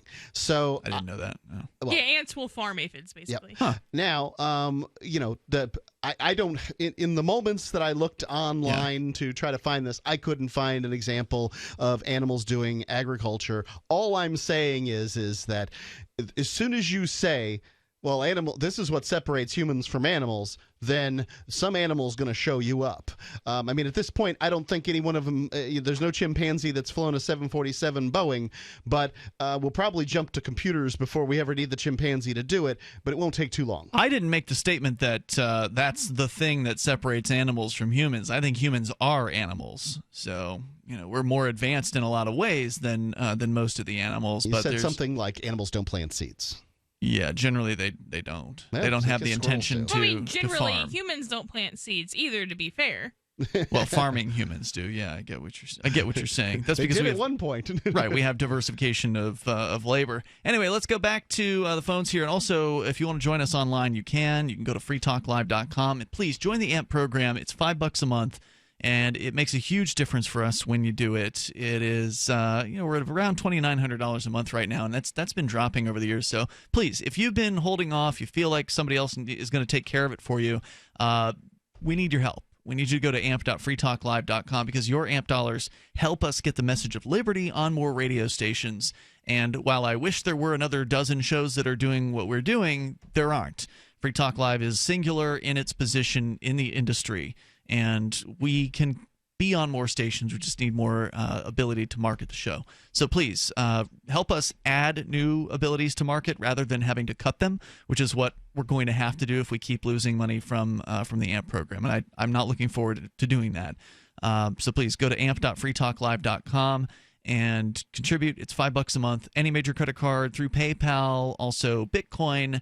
Whatever works best for you. And you get perks. You get cool perks like access to the AMP-only call-in lines, the AMP-only Facebook group, and more. It's amp.freetalklive.com. As we go back to Greg in Brooklyn, New York. Greg, you're back on Free Talk Live. Continue with your thoughts. I really like the show. I want to support you guys. And hopefully one day I'll talk a little bit about what I'm building and maybe take out an ad on your show. I think it helps the communities be more resilient to not depend on the government. All right. But that aside, so Melanie, look, let's say there was no state tomorrow. Okay, Yay. we're agreed. There's no state. Yay! Now, can we both agree that there will be some people that just don't make enough money above the threshold that it requires for them to eat and pay rent? At least some people. Above that threshold, I would definitely agree with that, especially in kind of the earlier phases of the state where people haven't necessarily got their stuff together yet, depending on how that comes But about. after everyone's got the stuff together, you think that there will be no exception? There will never be people who fall through the cracks? I mean, I'm sure there'll be some exceptions, and that's what friends and family and, sometimes private charity is for. Nothing that you're telling me, and I mean, I guess to go back to your original question, no, this is not libertarianism because it's not based on the non-aggression principle. It's not even consistent with the non-aggression principle. So, I mean... Well, I agree that it's not based entirely on the non-aggression principle. Then it's not libertarianism. I love you, Melanie. There are things Thank you. There are things that can be You're good so right. things that are not based on the non-aggression principle. Cancer research is not based on the non-aggression principle, but it's a great thing. But cancer research is not libertarianism. That's an oxymoron. Because you're either socialist or you're a libertarian. The original libertarians in the 19th century, were many of them, and anarchists, were in fact socialists. Yep. That doesn't matter. Yeah. Okay. So if they want to use violence Hold against on. people, they're not libertarians. Okay. No violence. I've done a bit of research on this. You're right. They used that term previously. The term was then revived later to describe people who were essentially, believed in the non-aggression principle, that kind of thing. To the point that, and it has been used that often that to the point that it has basically destroyed the old definition of libertarian. Secondly, socialist libertarians believe in community ownership of the means of production. Now, when I went to school, and probably everybody in this room, we were taught that socialism was state ownership of the means of production. That's not well, libertarian. it is. Communism can be community ownership, but socialism is by definition state ownership. Right, Yeah, I agree. That's how I define it too. That's how the dictionary would define socialism as well. Communism would be more like a commune. Everybody, basically, If that's no voluntary, property. then fine. That's completely under the non-aggression principle. You can have full or partial communism. I mean, so with my roommates, we kind of have, communism in dishes because it doesn't make sense to buy 8 set of plates. So with, and if you want to do that with all your property, I think that's a horrible idea, but that's your business. Communism So to me, can the be essence voluntary. Sorry to interrupt. No, I just, because of the time, I just wanted to say, for me, the libertarianism is the kind of progressively increasing liberty and creating more decentralized communities so that communities can be resilient. For example, after Hurricane Sandy, they can help each other. I think that technology and apps are uniquely position now. It's only now possible for communities to run entirely off of apps, almost entirely, including the taxation within the community, redistribution a little bit. You have that grandma in apartment 3E. You know that she needs help in case of an emergency. Like, you don't need the government for that. Yeah, You if can what have you're an doing is being done consensually, then it falls under, compatible with libertarianism, but it's not by default libertarian what you're talking about. I've got a libertarian banker on the line here, and he wants to talk to you, Greg. I know we're short on time. Libertarian banker, it says here you want to debate Greg. Obviously, this is going to be a very short-lived 3-minute debate. Go ahead. discussion, so go ahead and make your point, banker. Issues that you guys have already touched on. I just want to talk about some of the practical issues of your program, Greg. How do you decide how much these people get? And this is a rhetorical question. Just let me continue for just a moment. And what about the cost of living? Who's going to decide when those increases happen? And what about inflation that might increase the price of the goods? So are we going to increase that basic income to incorporate that? And what Right, about I think people those are great with questions. and what about people with certain circumstances where maybe they have extraordinary expenses, maybe caring for a disabled person? And, my point in saying all this is this is not things that you. Hang on one second, Greg. These are not things that you or any one person is going to be able to decide. These are things that the marketplace is going to be able to decide. And I agree. I'm sorry. So go ahead with your thought. Okay. So I agree. I agree that providers should compete. All I'm saying is there is going to be a growing unemployed class. There's going to be lower demand for human labor as robots get better and less people are needed to work. So you will need, it's inevitable, growing social safety nets. Now, I am not saying that the government should provide projects, housing, everything like that. I'm saying government should redistribute some of the wealth, or communities can do it. Give people vouchers and let the consumer decide where to spend that voucher. Now, that voucher will not maybe cover everything. Maybe people will have to room with a roommate. But at least we should have a people mechanism. I'm sorry, Greg. Should people in rural Wyoming get the same as people in New York City, or should that be different? And who decides that, and how much? Thanks, Libertarian Banker. Thank you. Yeah. No, I think that each community, like I said, has a different cost of living. Of course, New York City has a higher cost. So do I get to just choose to live in New York City if I'm not producing enough of resources to live in New York City, but I really, really want to? I want to go to Dubai. Can you get me a plane ticket out there, Greg? I don't have all the answers to this, but in this community... Well, and see, that's kind of part of the problem, is that you don't have all the answers, but you're trying to implement it anyway. We don't have time, Greg. Thanks for the call tonight. I appreciate the discussion. We're out of it for tonight. But we're always going to be back tomorrow. And Melanie, thanks for being here, as always. Maybe we'll get to the gun-liking story next week. Meanwhile, it's been Ian and Mark and Melanie here on Free Talk Live, and you can join us online anytime you want. Just head on over to freetalklive.com, download the show and more, all for free there. Since time began, tyrants have taken aim at personal liberties. Now there's a movie that aims back. The government has no more right to tell us what to put in our bodies than they have to take our guns or tell us what books we can read. 6 drug police were eaten by bears while raiding a marijuana farm. On your knees, you dirty hippies! Jesus. On your knees! What's the problem, officer? Today, many cops who enforce pot laws do so only because it provides them with cushy jobs, good benefits, and a chance to push people around. I was an undercover narcotics officer. The drug war is nothing but a farce. The Second Amendment says you gotta keep you and your gat intact. Guns and Weed, The Road to Freedom. A film by Michael W. Dean and Nima Vadadi. DVD available now at gunsandweed.com or on Amazon. That's gunsandweed.com. Makes the perfect gift. Remember, that's gunsandweed.com. This Your Family Today tip is brought to you by Stouffer's, helping bring your family together with wholesome dinner options, even on the busiest of nights. Find dinner table ideas to bring your family together at letsfixdinner.com. To get kids involved in dinnertime conversation, ask specific questions, not broad ones. Instead of what happened today at school, try what was the best thing that happened today. The more specific you are, the more they'll have to say. For more tips like these, visit us at parenthood.com/yourfamilytoday.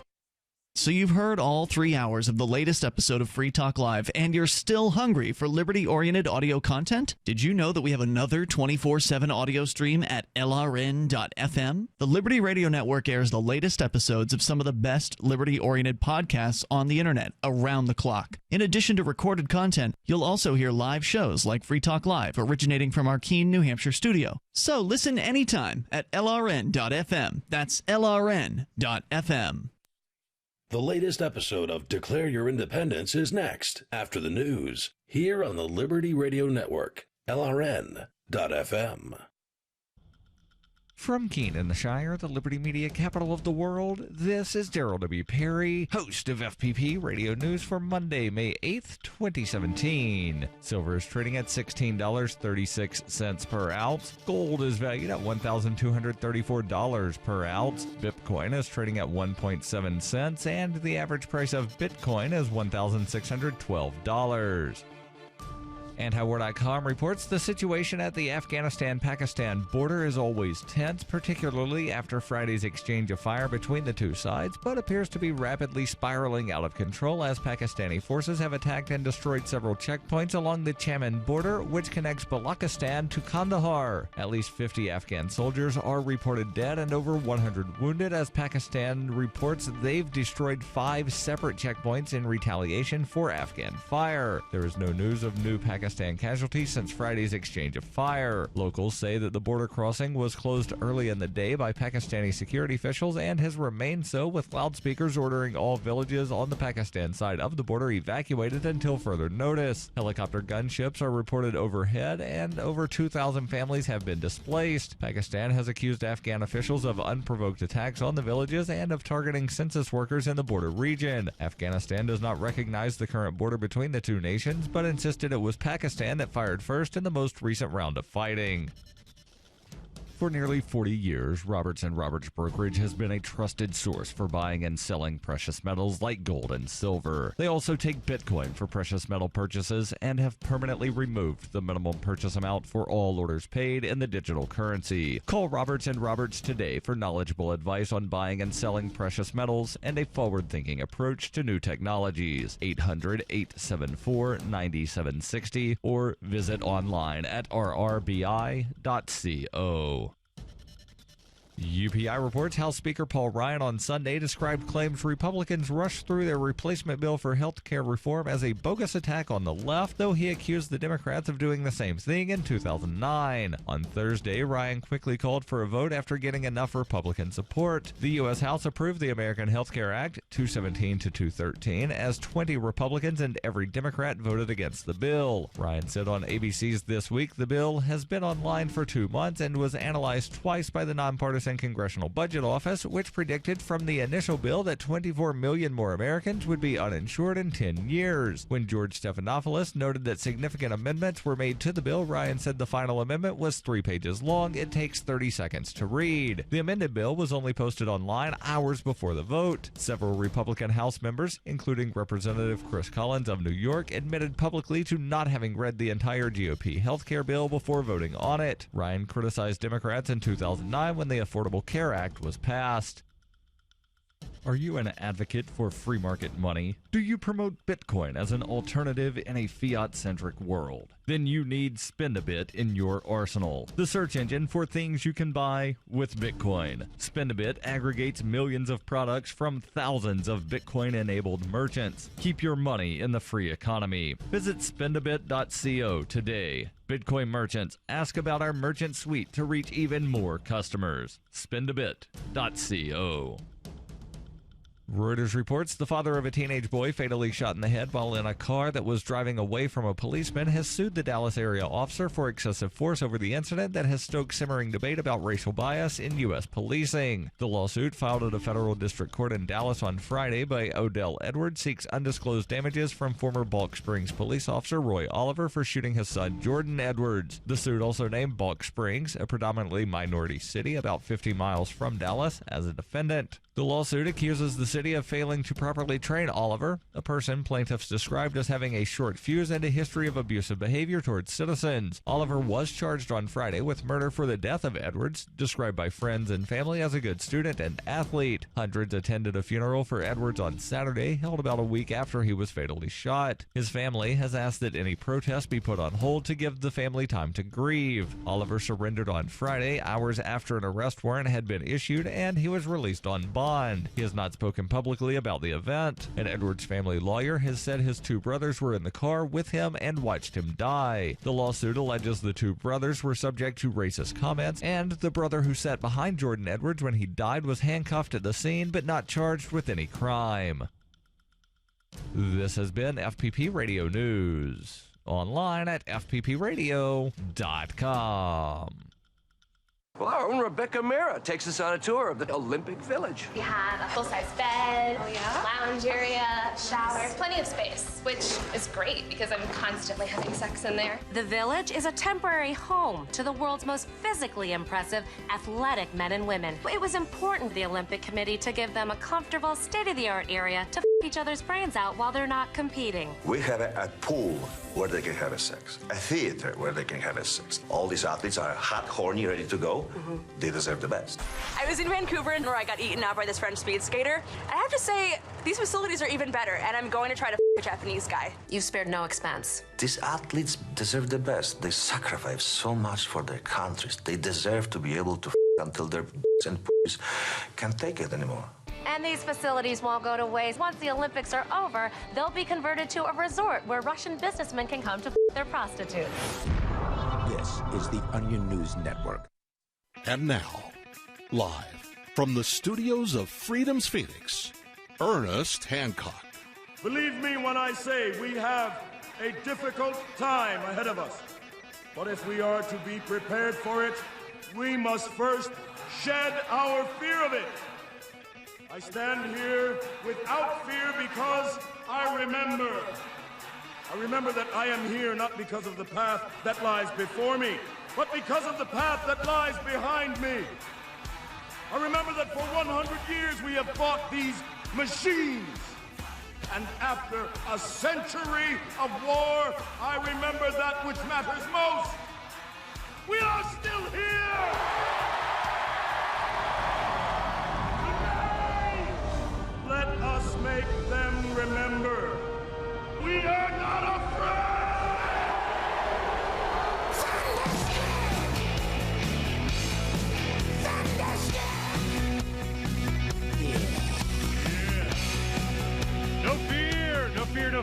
No fear here. Declare your independence from me, Ernest Hancock, in Phoenix, Arizona, from the BEA beautiful studios of Freedoms of the Nest, Phoenix.com. what we're going to have for you today, we have in the third hour in studio Mr. Larkin Rose. He's going to be speaking Candles in the Dark starting tomorrow, Saturday and Sunday this weekend at the 4 Stars Resort over on I-17 and Peoria here in North Phoenix. And Saturday night, we're going to have a party here at the house. We're going to just, do it here.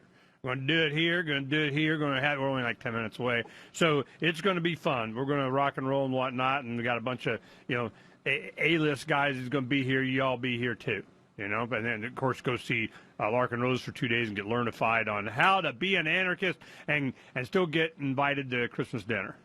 I guess that's kind of bottom line. Then we have, in the second hour, we got Scott Horton get us up to date on wars and more rumors of wars and wars. And then, right now, in the first hour, Daniel McAdams. Well, that's a treat. Okay, let me tell you a little bit about Daniel. Now, he is executive director of the Ron Paul Institute for Peace and Prosperity and co-host of the Ron Paul Liberty Report. I knew you recognized the name. Daniel served as the Foreign Affairs, Civil Liberties, and Defense Policy Advisor to U.S. Congressman Ron Paul from 2001 until Dr. Paul's retirement at the end of 2012. From 93 to 99, he worked as a journalist based in Budapest, Hungary, bet you did not know that, and traveled through the former communist bloc as a human rights monitor and election observer. Excellent. Well, Daniel McAdams, when we had Dr. Paul on earlier this week, he's like, Daniel McAdams is the guy to talk about this YouTube thing. He's going to tell us all about, I'm very interested in his experience.